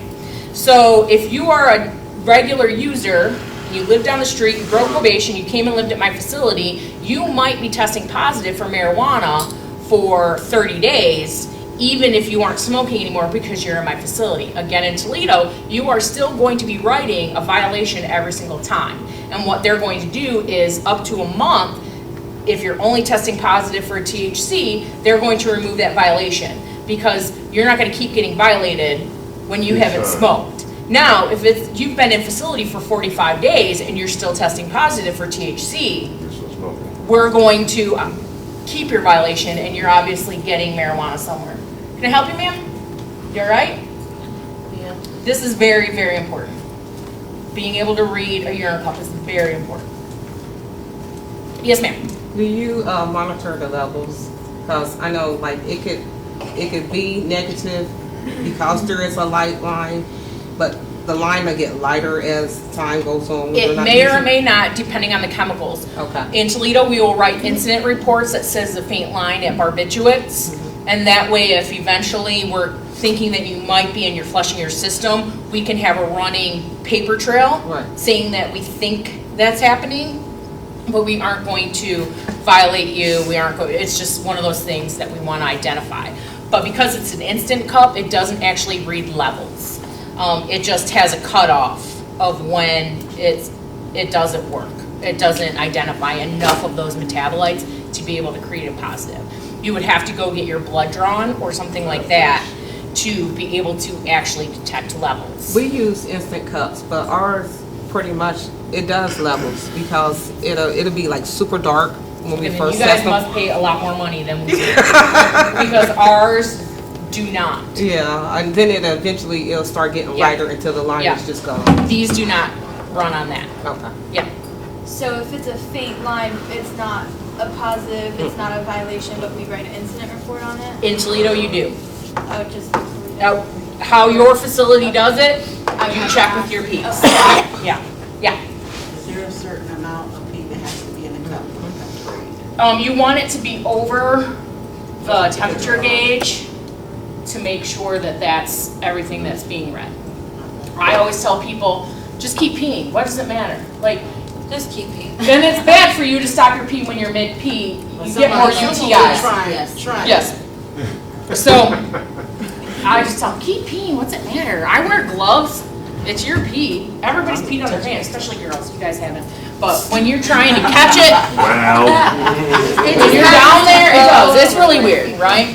So anyway, so that's how you do a pee test. What we're going to do, we're going to split you up. People are going to be searching that room. People are going to be practicing ALCOs and identifying your analysis and patting each other down, and then they're going to go hang out with the Elvis twins and do an actual pat down. So we're going to go from rotation to rotation. So when they come in from outside of the facility, it's required that you do a basic pat down.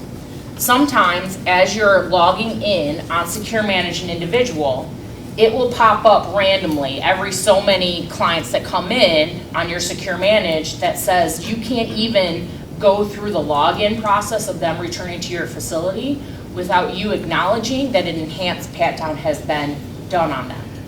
So the Secure Manage mandates through that you do it to people coming into the facility. Plus, directors, management, and things like that have the ability on Secure Manage to put on the task list that today you have to do 3 cell phone searches randomly, you have to do 3 ALCOs randomly, and you have to do 2 enhanced pat downs randomly. So it's on the computer and it'll tell you. So you know that Mr. Smith, you've been struggling with him. You think he's bringing stuff in, you guys haven't been able to find it. So an enhanced pat down comes up on your task list to be done on Thursday the 22nd, so you and your staff are like, we really should get Mr. Smith on this random enhanced pat down. So do you want to do some of those things like the random cell phone search, the random pat downs, the random ALCOs? Do you want to do it when they come in the facility? Right when they walk in? That's when you, no, I Well, wouldn't. you always do the alcohol. You gotta do it when they come in and out. And the search. Exactly. So, okay, let's say that I'm not allowed to go anywhere. I just got here within my first 30 days in Toledo. You really don't go anywhere, right? So I went to a doctor's appointment because they're not going to keep me from going to see the physician. I know when I return that you're going to do a pat down, at least a basic, maybe an enhanced if the computer tells you. You're going to do a wand and you're going to do an alco, right? So I come in, I make sure things are hidden. I also know that when I come in at about 1 o'clock in the afternoon, that usually it's really busy. And so-and-so is working and their pat down maybe isn't wonderful and they usually miss this part of my bra where I put, like, so I know I can hide stuff like right here. Or I carry a purse as a girl, and you're gonna find this, that has like 8,000 things. Because we all know the woman who carries a purse that has everything in the kitchen sink in there, right? And so you are going to have clients that like have shirts and changes of underwear and like weird things in their purse. So I know if I come in and I have this giant bag and everything like that, like, there's a chance that people aren't going to catch things. But I'm in the house, I'm in facility again for 2 more days before I leave the facility. So I sneak something in, I know you're gonna alco me now, but are you gonna alco me in 2 hours? So I bring it in, I don't drink something until I get in the facility. So when we have things like the enhanced cell phones, the enhanced alco church, we'll have Foot Locker searches that are random, we'll have enhanced pat downs that are random. Sometimes they're person identified, sometimes they're not. That's just staff's choosings. We recommend that you do it random and after they've been in the facility for a minute, because that's when they might get into stuff. They know they're gonna have to be searched when they arrive at the facility. But So, they know when they're getting enhanced. exactly, So that could be random, and then that's when you start finding. absolutely. Okay. Okay. I had a thought process and I just lost it, Can I so. ask you a quick question? Yes, ma'am. So when women staff are giving male clients a pat down? Yes. We are allowed to go in their inner thigh and pat down? To an extent, but you don't wanna go all the way up up. in the groin? Nope, But absolutely down not. here you are allowed? Absolutely. Absolutely.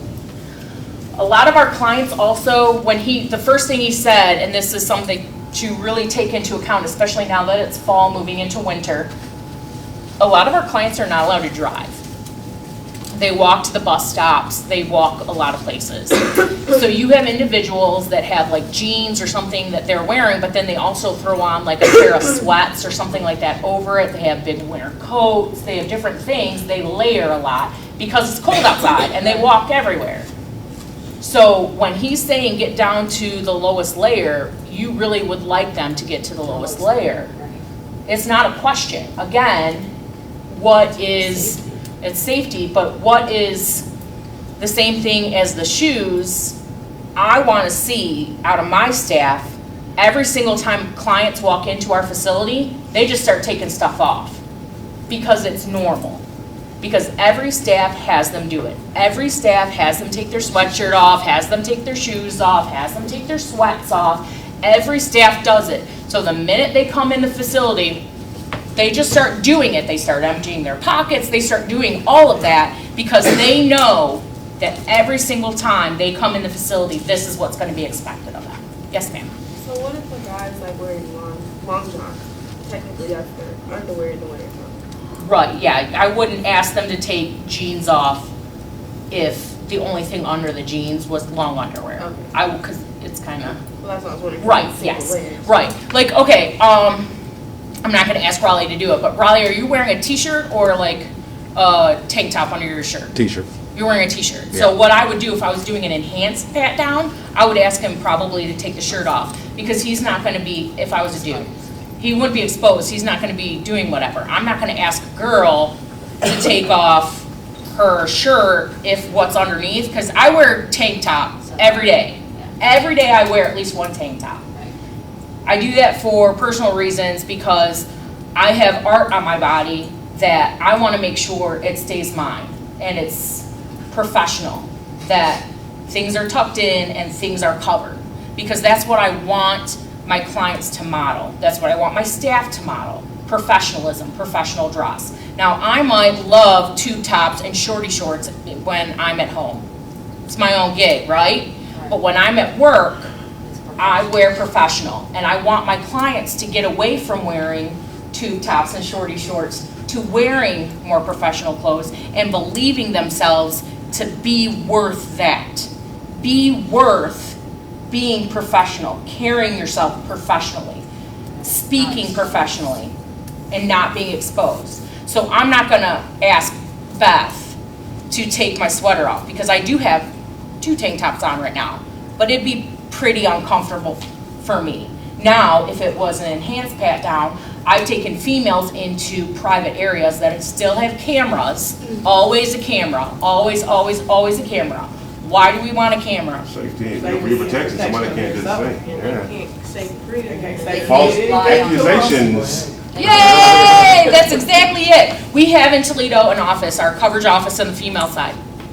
It used to be a group room, and it's no longer a group room, because they would have clients in there with staff privately and doing very private things. It was still a client and a staff alone doing something. So we have a camera in that room. So we also have windows, but we have blinds on them. We'll shut the blinds and we'll give that individual privacy, so they don't feel uncomfortable with everybody watching us. But there's a camera for us to make sure that nothing bad happens, and then I perform the female pat down enhanced search, because that way it's private. I'm giving them that respect, but I'm also doing my job for safety.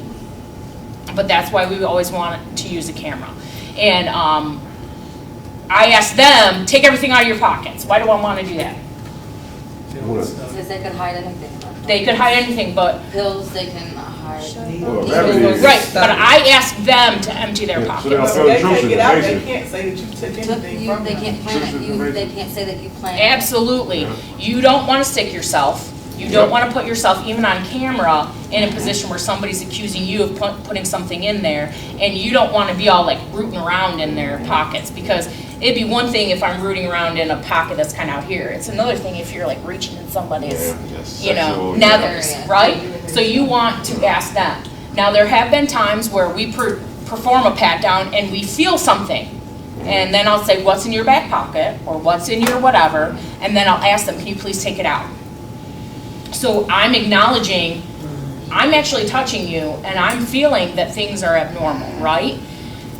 But I'm still gonna ask you to take it out. We have had an individual where something was felt on their inner thigh, they were having things strapped, and they refused to take it out. Now, I can't make them do anything. I can tell them that they're not allowed in my facility. Right. We have a lobby, they sit in the lobby. I know that's. Those, I mean, that's what's gonna happen. I'm uncomfortable, you're refusing, we're acknowledging that you have something on you. So let's just produce it and be on our way and handle that. But now we're in the situation where you're refusing, you know you're holding something, and you can't go in the facility. If dinner is served while you're sitting out here, I'll get you a to-go plate from the cafeteria on the little, like, you know, styrofoam box, and I'll bring you dinner. I don't have a problem with that. You should eat. Absolutely. I provided it, so I know that there's nothing in there. I'm not gonna, Risk the safety for others. exactly, I'm not going to take away your human rights. There's a bathroom up there, go ahead and use it. But anything you're gonna drink, I'm gonna provide you, so I'll bring you water. I'm not bringing you anything else. And you're not going into the facility where whatever's on your person now becomes facility property, and it can get dispersed into anywhere. All right, make sense? Yeah, I just have one last question. Yes. Okay, so when somebody, or when a client enters the building, Mm-hmm. do you immediately have to sit down on the computer and look that person up and then do a pat down? Or do you wait to do a pat down and then get on the computer? Right, you're going to kind of create your own system to make sure you hit all steps. Every time an individual comes in, you want to sign them in. You want to perform and log an ELCO, and you want to do their search and pat down. Now, you're going to have an idea. If you're working second shift on a regular basis, you know that these 6 people go to AA meeting together. They walk to the AA meeting together, and they come back to the AA meeting together. So now you have 6 individuals that all came in-house at the exact same time, right? Well, that's a lot of people to perform a pat down on, and making sure that in the computer system, they returned on time, because they did. You don't want to ding them, and when you sign in, it has a timestamp on there, and it says they got back at 6:35, but they were supposed to be back at 6:20. And it looks like on the computer system, they were late. What were they doing? So it's going to be a personal and with your coworker system. A lot of times, if there's a big crowd or something, you might be up there with somebody else. And so I'm saying, all right, I'm logging them in, and I'm getting person X coming through. Anytime they return from different places, it'll say in the system, are they supposed to bring back proof of where they were? And what are they supposed to be bringing? So if they went to work, we know they go to work every day. You're not going to bring back some kind of proof that you went to work. If you're going to see your parole officer, they should be giving you something. If you go to a drug, like an AA meeting, an NA meeting, they have slips that Elvis has that you take with you. They get an official stamp or something identifying that they did show up and they were at treatment. They don't do the stamp at the beginning of the meeting. They do the stamp at the end of the meeting. We've also had individuals that we get called and they say, they showed up 10 minutes late, I saw them outside, but I didn't open the door for them because they were late. So those kinds of things happen, and then they're like, oh, I forgot my piece of paper, and blah, blah, blah, right? But you know, in the system, in Secure Manage, it'll say, going to Walmart, bring back a receipt. And they were supposed to buy specific things or whatever. So those are those kinds of things that you want to identify. So, okay, so this guy is at work, so that doesn't count. Where are we? What? Oh, this is all? Yeah. Let me think about who I have it somewhere. No, he's at all. You get delete out. It says all centers. Yeah, sure. Either way. He went to a doctor's appointment. So this identifies that he went to a doctor's appointment, right? I knew it was doctor's today. So when he returns, when you go to the doctor, you can get a piece of paper that says you were at the doctor's appointment, right? Right. So it'll identify something like that when you highlight where they're returning, that they're supposed to come back. So if I'm working with you and 6 people come in from NA, so maybe you're watching that they're all taking their shoes off, they're all taking their sweatshirts off, and one by one, client hands me their slip saying they were there, so I can identify that they have their slip, and that's gonna go to the case manager, and then I log you in, because I know that you came back on time. And then, after everybody's been logged in, you're doing your system. Maybe your system is, you do all 6 ALCOs, then you do all 6 WANs, and then we do all 6 together pat downs. And then we have those NA slips, and then we go back through and go back to every client and then log that they blew zeros. Because you don't want to log that they didn't have an ALCO and it was 0 unless they actually do. You can log an ALCO after you return them from the facility. So it'd be easier to sign them in first before doing a pat down. That way you can get that portion out of the way, so then your main focus is everybody is on time. You don't have to go on the computer and readjust everybody's issues. Absolutely. And then get everybody confused and... Absolutely. Okay. So what you want to do though is you want to create a system. That works for you. Right, because if I change up my system, what can happen? You can get discombobulated. You can forget. So let's say, okay, so she came back from work the other day. She already came back from work. Let's say I already logged her in. It's right after I logged her in, then I performed all of... I said she looks really, really young. Yeah. Like, she looks like No comment. So after you've logged them in, right, I can still I can do this now. I can highlight it and then see this, it says add breathalyzer. You have to be highlighted on a schedule and then press add breathalyzer reading. Right. So you can do it after they're logged in. So you can do the login, they returned on time, do all the searches, do their ALCO, and then go back and get the and add that they did blow zeros. Okay. So as long as you create that schedule, that system that works for you, because some people do ALCOs last, some people do them first. You know, really it's just easier to do the wand and then do the pat down. But do the same system to make sure that they're back on time, that they've turned in their paperwork if they're supposed to, and that you do all steps. Does that make sense? Does that help? Yeah, because I wasn't sure exactly, like, if there was a certain way that you had to. No, there's not a certain way as long as you do those things, those but they things. all have to be. Exactly, Okay. and as long as you're meeting them, and you're wanting people to sign when they get in, and they sign, and then you sign, and, you know, that you do all those It's easier to steps. have your own routine. Exactly. You know exactly. And you know that, you know, you work different shifts, or you work second shift on a regular basis, you're probably gonna work with the same 3 or 4 people every time. So once you guys are working together on a regular basis, we're figuring out what really works for us, right? So maybe you have an individual that's not, I used to work third shift with this individual, he still works at our facility, love him to death, but computers aren't his thing. He's not great with computers. He'll do Elcos and wands, and he'll do it all day, he doesn't care. But computers aren't his gig. So when I worked with him, he would do a lot of the beginning steps, even if it was chicks, and I would log everybody in and make sure, because I was quicker at it than he was. So those are those systems that you'll figure out with your coworkers. And don't let clients rush you. Don't let them say, oh my God, this is taking forever. Right. Okay. So what? What else you gonna do? Yeah. So what? If you, again, you have the choice of what you're gonna do. Right. You can sit here and complain, but I'm gonna keep doing what I'm doing. And sometimes if I'm in a bad mood, maybe I move a little bit slower than I was already Right, just doing. to push their buttons, Because I'm just to frustrated that button. you're frustrated, which isn't okay, I'm not condoning that. I'm just admitting my own personal shortcomings. But don't let them control the situation, manipulate the situation, that you speed up your process and then get out of your regular routine, so you end up missing something. And then it falls back on. Don't let the 6 people returning from NA sit there and tell you about NA, and you end up talking to them instead of doing your job. That doesn't mean don't interact with them. It means be conscious about what you're doing. Are they attempting to manipulate you? Why? What would they be accomplishing? What's happening? What's going on? So it might raise some red flags. But as long as you're doing all the steps that need to get done, you also learn about them. All right?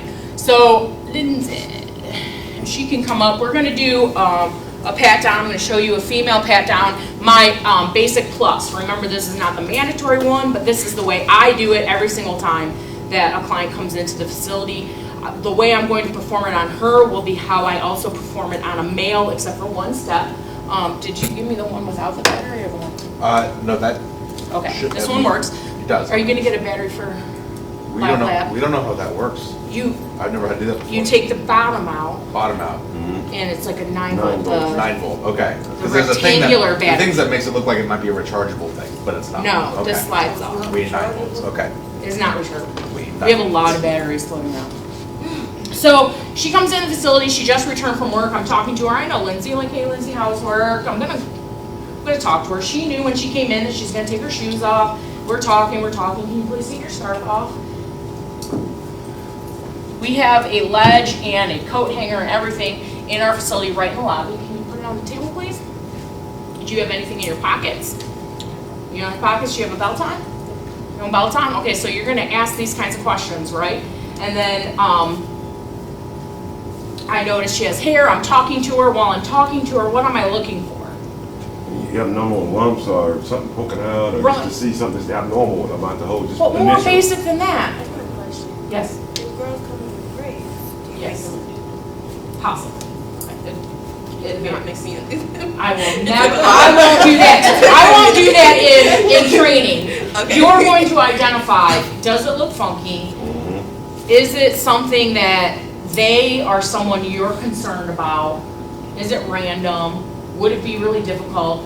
I have to say personally, I was asked this in another class, and I am uneducated on the idea of individuals who wear weaves, who wear wigs. I don't know how to handle that properly, of making sure, like, is the lump a lump that has shadiness, or is the lump because it's part of whatever's going on up here? I don't know. I honestly don't know, and I know that makes me weird, or maybe inappropriate. I know, but I also know I I don't know it, right? So if I'm working with Oni, I'll be like, you hoppy plant. I don't know, then it makes me look really Caucasian, but you know, it is what it is, right? No. Okay. Keep going where you're going. I want to make sure. No, more basically, if I'm talking to you, what is something I want to notice when I'm talking to you? Behavior. Behavior, body language. Are you slurring? Do usually you tell me how your day was? And oh my God, I was just visiting my kids on my home pass, and my ex-husband was all up in my stuff, and or is that my usual thing? And then today I ask you how it's going, and you're like, One good. words. Am I? Or their fidgety behavior. Right, so while I'm talking to you, I'm noticing things. I'm hearing what you're saying, I'm watching your facial expressions, I'm listening to how you're speaking to me, and I'm identifying those kinds of things. And so it's still a search portion of what I'm doing, but it's not looking like it is. But again, that's something I want to do on a regular basis. And because they're individuals, they're humans, they have served their time. So even individuals who are still inmates of the state decided that they served their time in prison.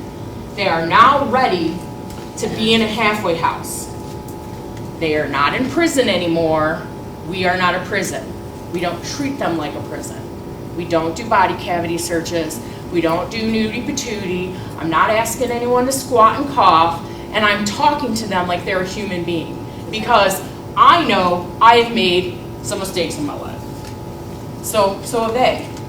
Do you deserve to exist the rest of your life being remembered for that one mistake? Now, if they start being kind of shady, are you going to keep an eye on them? Are you going to kind of identify things? Yes. But you're still going to treat them like the human being who's attempting to transition that they are, that already served their time. Okay? So I'm speaking to her, but I'm not asking her anything inappropriate. I'm not kicking her feet apart. I'm not doing anything inappropriate in that manner. So she turned her shoes upside down for me, she knocked them, and then she sets them to the side, right? And then I'm talking to her, and face me, please. Put your arms out. Still talking to her, wand the face, wand. Obviously there was no issues of why I should do her arms because she has no sleeves on. Can you turn around, please? I will wand her entire hair. I will make sure that I do her entire body. And then the wanding, you can put your arms down for a second, please. Stay with your back to me, please. However, when you're doing the wand, identify locations in your area that are metal. In Toledo, our door frame from our coverage office to the lobby is completely metal. So if they come to you and they're like, all right, your wand is going to be going off the entire time. You do not have them step into the office. You ask them to step back, please, away from the coverage door, and you do it there. You will be wanding people later. I'm just warning you now, the floor is metal in this building. So every time you get towards the shoes, it will always go off.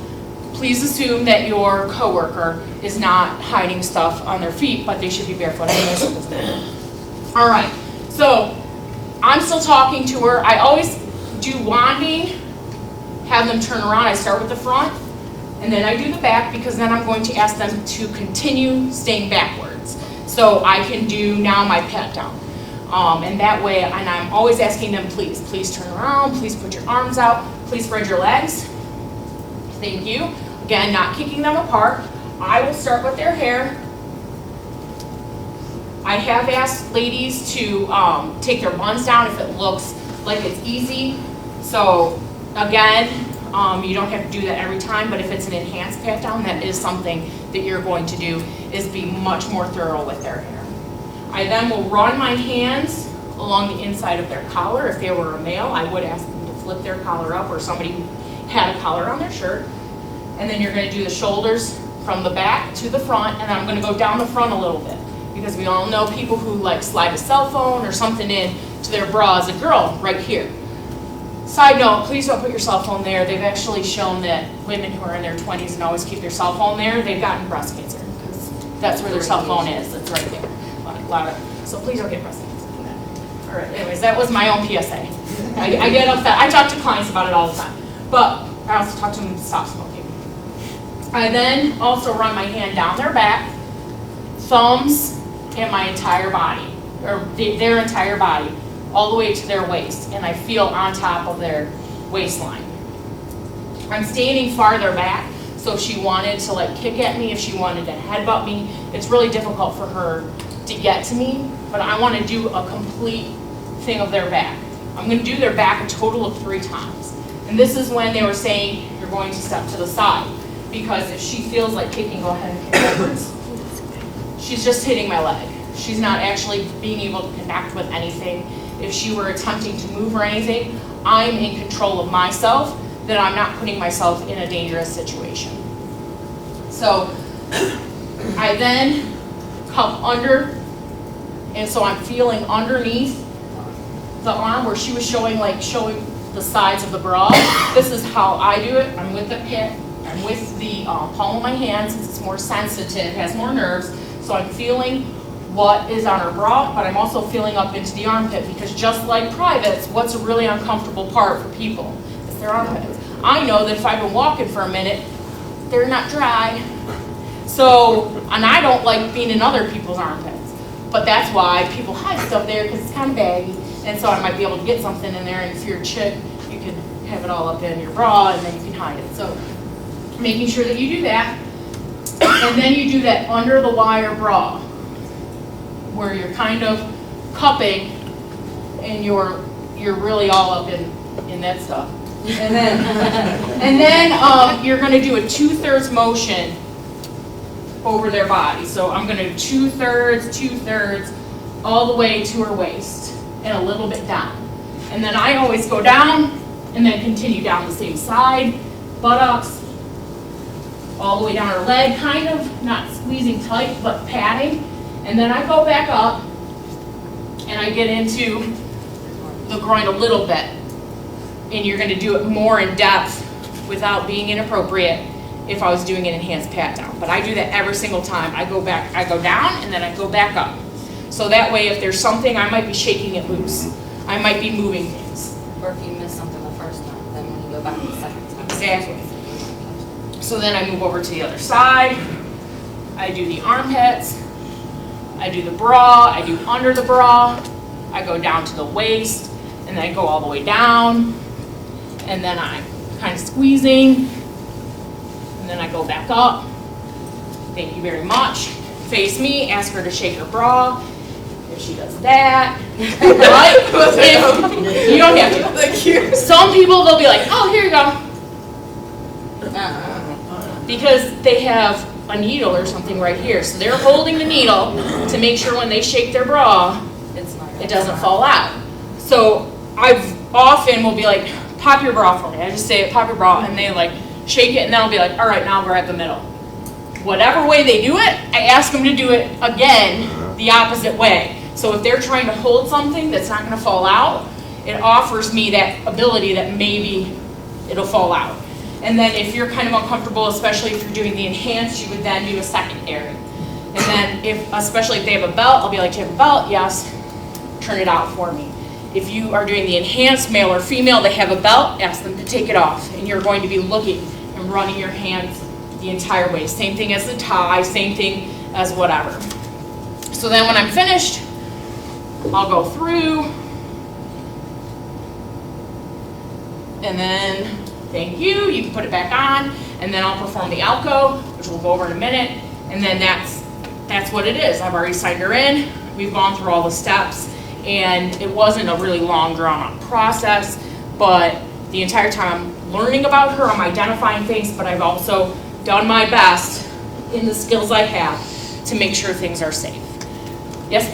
And with that too, you can basically tell the tempo of a person how their day is, how you would expect things to go with them. Because if they are in a real bad mood, you'll be able to know, oh, it's going to be a long night with this person. Right.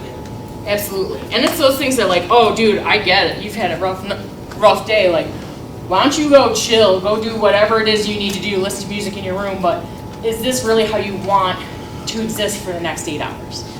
Or you can also change their tempo. Yeah, exactly. Like, offer them options, offer them, like, hey, what's going on? Like, Is there a game on tonight? You know that they're a sports person, whatever. Talk to them, change the topics, offer them options so they can also start to identify that I'm in a crappy mood. What did I used to do when I was in a crappy mood? I broke the law. Today, I'm in a crappy mood. Somebody actually cared what I was doing. What should I do as my response? Is there a different response that I could have? They're offering me, call your spouse, do whatever. So yes. If they had a cell phone, I very regularly, because they have to, in our facility, they have no smartphones. They have nothing that has, thank you very much. Let's all thank Lindsay for letting me appropriately. I appreciate it, thank you. We are going to be doing that on each other in a little bit, and the reason why I want you to do it for each other is because I want you to understand how uncomfortable it is. Because if you understand and respect the idea of a random person touching you that you didn't ask them to touch you, like a loved one or whatever, obviously it's not fun for them. Even though they experience it every time they come in, you're not their loved one. So we're going to do it with respect because we respect that they are not comfortable either, okay? So when they come in with cell phones, like I said, in Toledo, you can't have smartphones, you can't have cameras on your phone, you can't have anything that's a nude picture and like pictures in your phone or on your person when you're searching a room or anything like that. And so when they're coming in and there's an enhanced pat-down, I also will usually be like, can I have your cell phone? Thanks, you'll get it back when I'm done. And then I'll search their phone. If they come into the facility, you want to open it, you want to look at it. I regularly will also pop the battery out. I know in an iPhone or whatever, there is no battery. But in like a flip phone, you can take that battery out. People have been known to have like small Suboxone strips or whatnot, and they slide it between the cell phone and the battery because they figure you'll look at the phone maybe, but even if you do an enhanced cell phone search, you won't take the battery out and look at it. So that's a way that they do sneak things in. Our individuals, it is obviously a sober living place, but it's also a no gambling, nothing. Like that does not go on. So if you return to me and you went to Walmart, you can buy scratch-off tickets at Walmart, right? You can't bring scratch-off tickets into our facility. That's not okay. So if you come in, you're going to get something that's considered contraband. I was also informed by the police that that's one of the things that they're doing. They're taking scratch-off tickets, that silver stuff that you scratch off.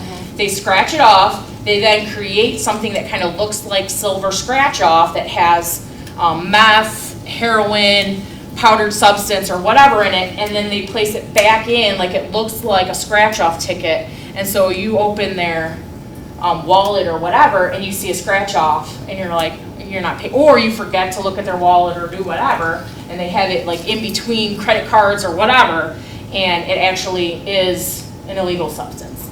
Wow. So those are things that you want to think about. Oh, I know they're slitting things in their belts on the ends. They're doing all kinds of stuff. So that's why in coats and sweatshirts, especially again, that we're in the winter seasons, that you want to see, do I look like I have a tear in my jacket on the inner lining? That happens, right? But you can also like shove things places if you have a tear in your lining of your purse, of your So your if you sweatshirt. see that, you have the right to go actually inside the lining of the coat and Absolutely. search all through the Absolutely. Okay. You should be touching everything. I do like the squeeze method, and then I look and I'm touching and I'm running my hands down everything to make sure things aren't lumpy. Well, when you broke that down about the silver scratch off, it made me start thinking, how do we deal with the women's products, their feminine products? I mean, they have tampons, they have Maxi-Pads, and I know And they used to give alcohol with those back in the day. Yeah, there is a lot of like soak it in alcohol and then put it in your body. First off, I don't recommend it. I've never done it, but it burns like a mullah. So if you really want to get drunk off of that, then I'm not gonna say have at it, but have at it, whatever. But when they come into facility, if they purchased it, they shouldn't be open. Right. So I'm gonna look at anything that they bring into facility, they don't get it immediately. It comes in coverage. I even tell my staff, like, it's gonna sit in coverage for a minute. Like, give me time. Again, don't rush me.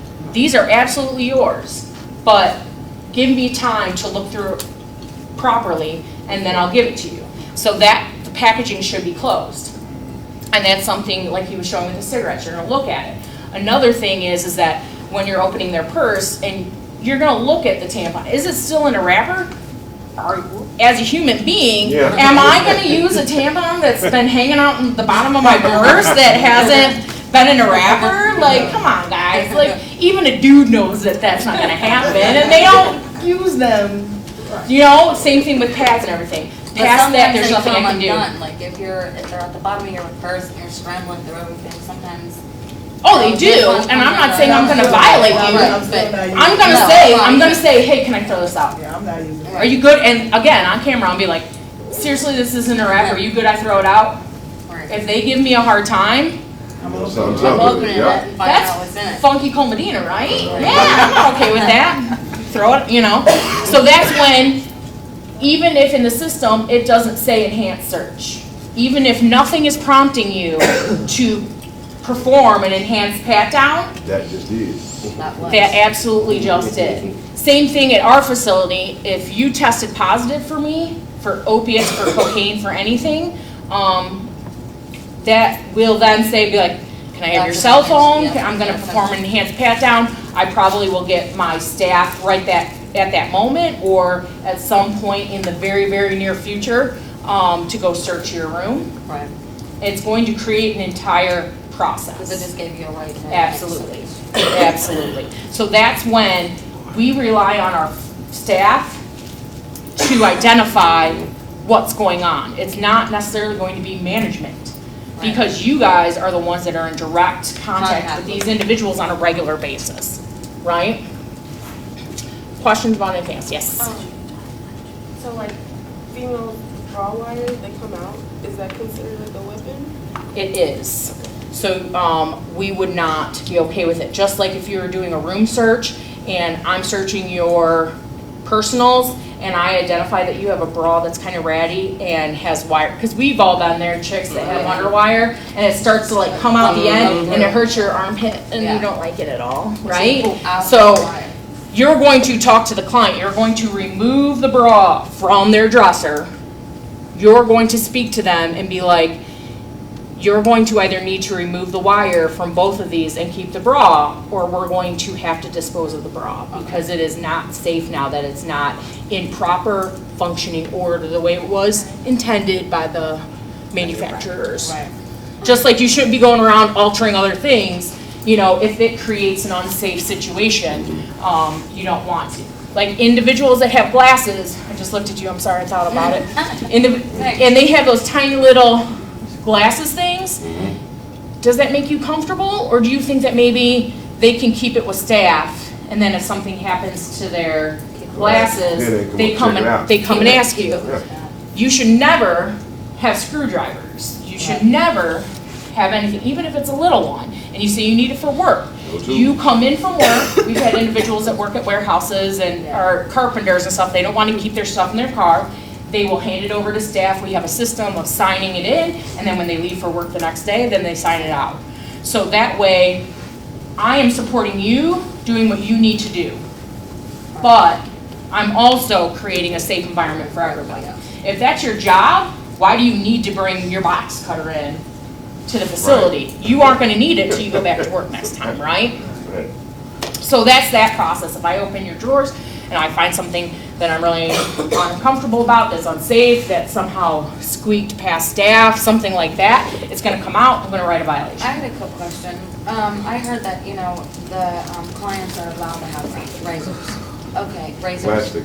Okay, so I understand that they're allowed to have razors, but that's the same way of having a box cutter. That's the same as a weapon. Yes, you don't wanna see it altered. If I go buy a pack of like 10 razors for a couple bucks at Walmart, that's all right. You know, you're gonna keep an eye on it when you're doing room searches. When you're doing pat downs, you're looking to see if they're using it for something. We do have females that are cutters. That's But not an uncommon thing. Even if they cut, what if they cut underneath their foot? You can't see. There's nothing you can do because they're adults, and to an extent, you know, I'm not gonna take your rights away. A lot of times a roommate or someone will let you know. Sometimes the client themselves are gonna let you know. because Or in our profile, we'll let you know. we'll know that it's something we need to keep an eye on. Can I help you, ma'am? They'll kind of own up to it. Again, thinking about it, we've heard it where, it's really hot outside and that kid comes to school and has really long sleeves on. That's kind of an indication they might be being abused at home, trying to hide bruises. Same thing.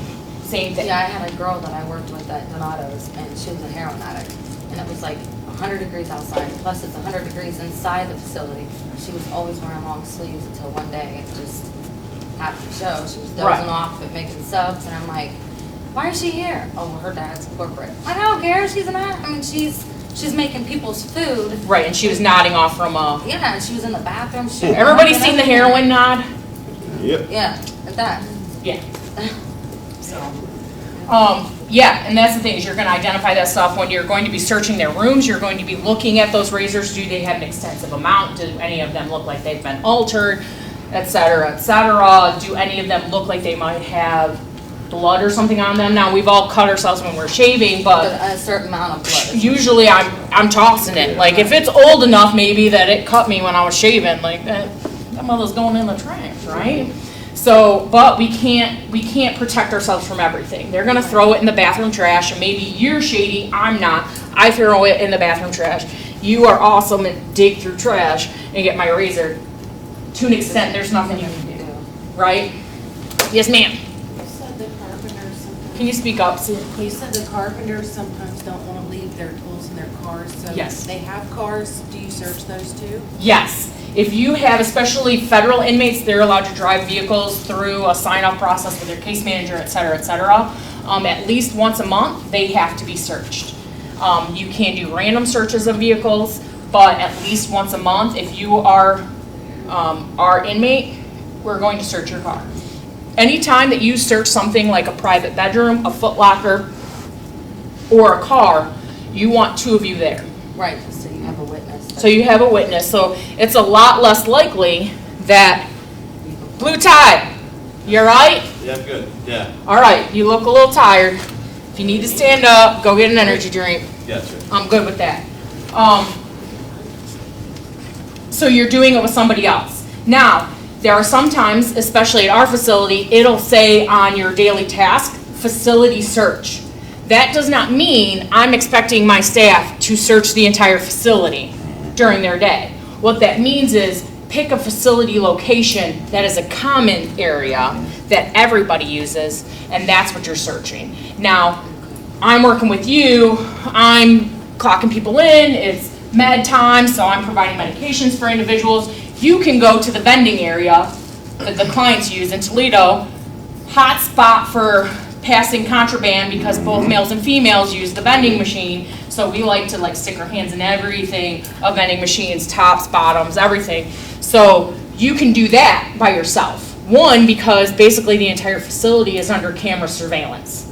Right. So they can't necessarily say that you planted something because you can't blame it on anyone. You're just going to confiscate it, so it's not going to end up where it was supposed to end up. And we could maybe backtrack the cameras to see who dropped it there, right? And I might be able to identify that you dropped it there. Don't the clients know that that's camera? They don't. Yeah, Okay, so they just deliver it. I mean, wouldn't you think they care? Because if they do something, they could have a chance of getting kicked out of the yeah, but they've facility. also been breaking the law, and Right. they've probably been breaking the law for 3 years, but we finally caught them. So they know how to get around systems. So they might think that they're going to be able to get around the system, and they're going to keep doing it until we catch them. So they don't care. They've been going to Kohl's and stealing stuff for how long, and it took until whenever.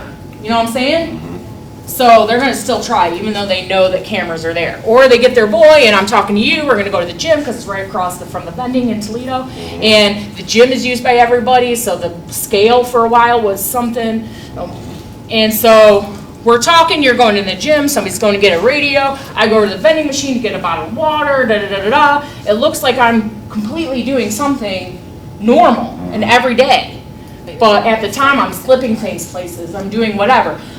I'm a chick, I'm doing this, da-da-da, but there's a case manager office right there, so a guy client comes walking up because he needs to talk to his case manager that just happens to be in the office, and so he walks past me. it creates Conversion. 10 seconds of Conversion, yeah. us standing by each other to be able to do a handoff or do something. So cameras don't change anything.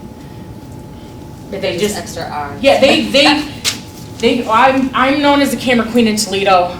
I love watching camera. I think it's fun. I also identify things to retrain clients on or staff on by watching video. So I usually will bring them in and show them video and be like, tell me about this. Tell me what you missed. Let's talk through it. So, but cameras can tell you stuff. Feeling like a lost potential, like watching the video. Absolutely. And sponsorship. As every facility has the cameras and they have TV screens places so you can watch cameras live. And then if you identify something, there's usually a way to do it in your facility to contact management or whoever has access to say, can you watch the film at this location around this time? Yeah. Makes sense. Where was I? I know, I need to take a break Might be soon. time for a break. It's been about 2.5 hours. I'm really behind today. All right, seriously, I am starting no later than 11 o'clock. And we need to get back, talk about UAs and ALCOs, like 10 seconds quick, and then we're gonna start doing other things. So get up, walk around.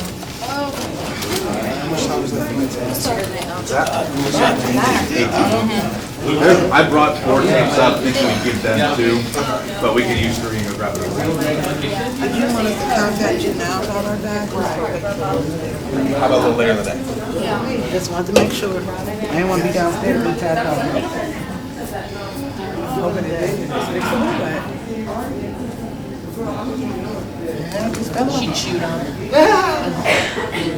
I've never seen nothing like it. Do you have any medication?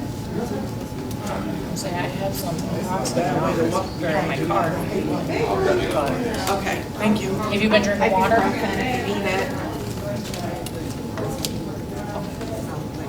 Actually, I think I feel it falling down. I'm so serious. The little part that's missing on my thing.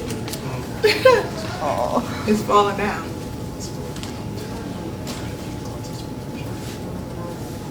There we go. Yeah, it literally broke. That's a little part to it. I don't know if that's gonna help you. Well, that would help quite a bit. I mean, if it's fixable, that's necessary to fix it.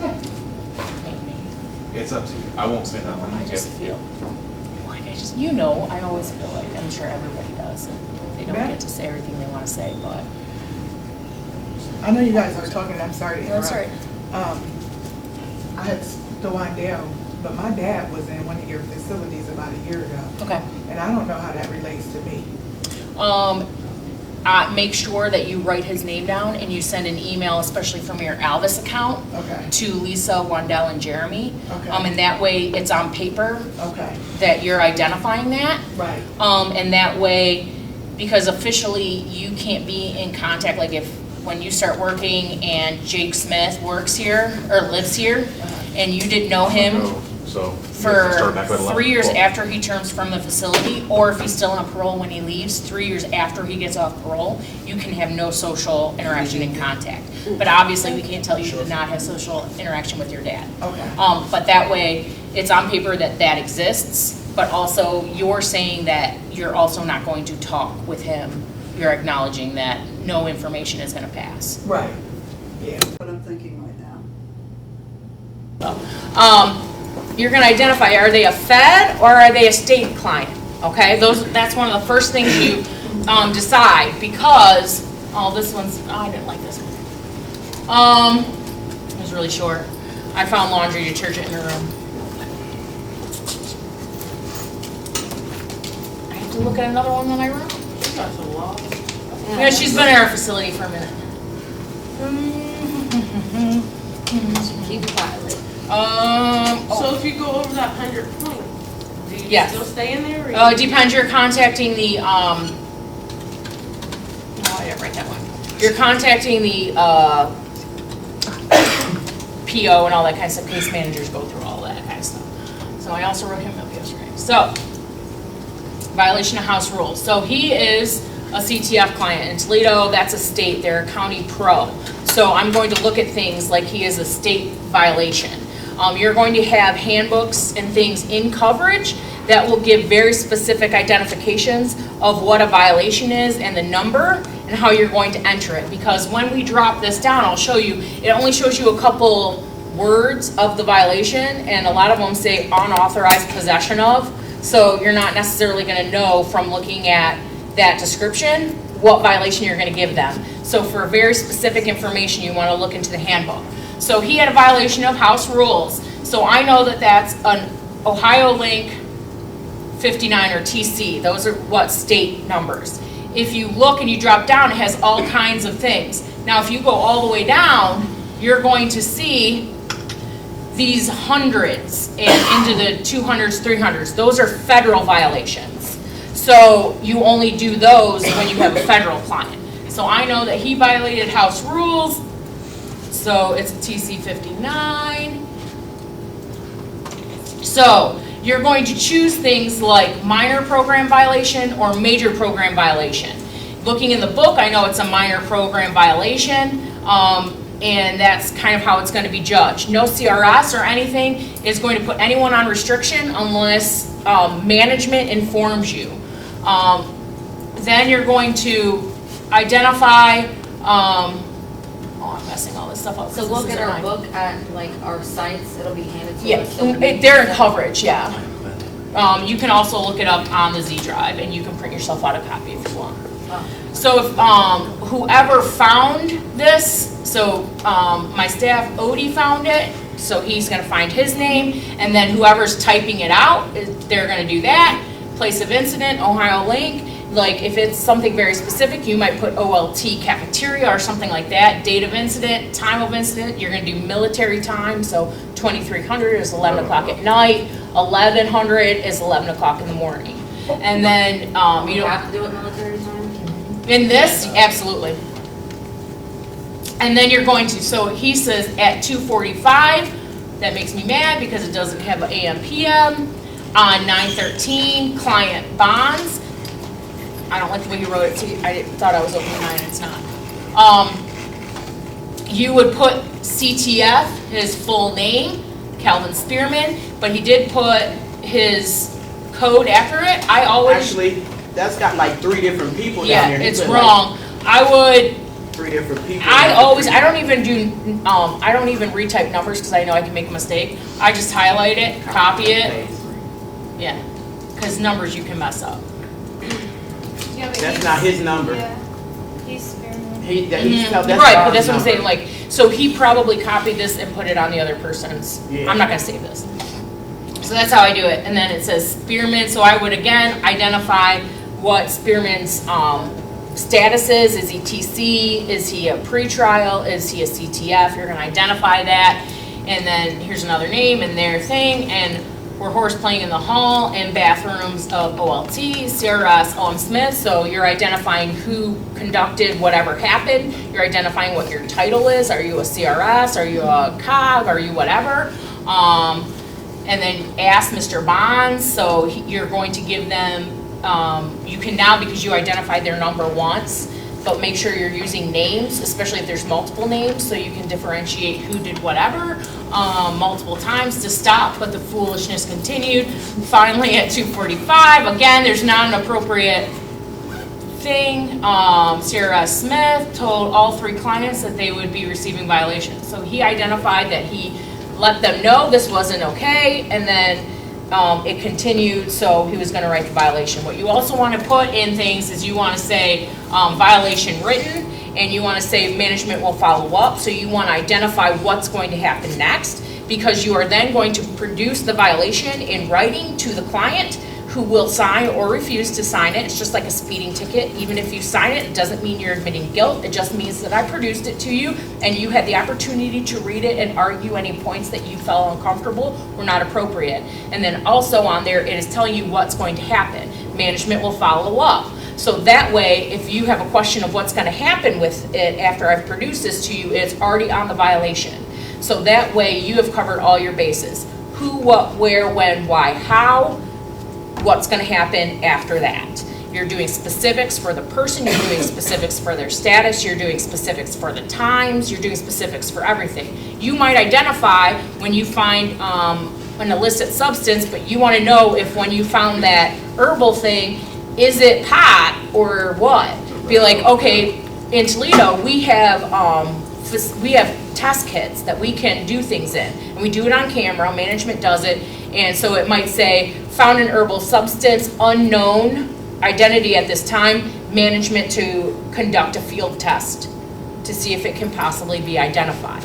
So that way, you're identifying every single thing. So then when management goes back in there, they can go in there and they do a follow-up and say, the field test was conducted by so-and-so and so-and-so, and this is the brand of what it was, and it was found that there was no reaction, or it was found that there was a reaction which identified that it was marijuana.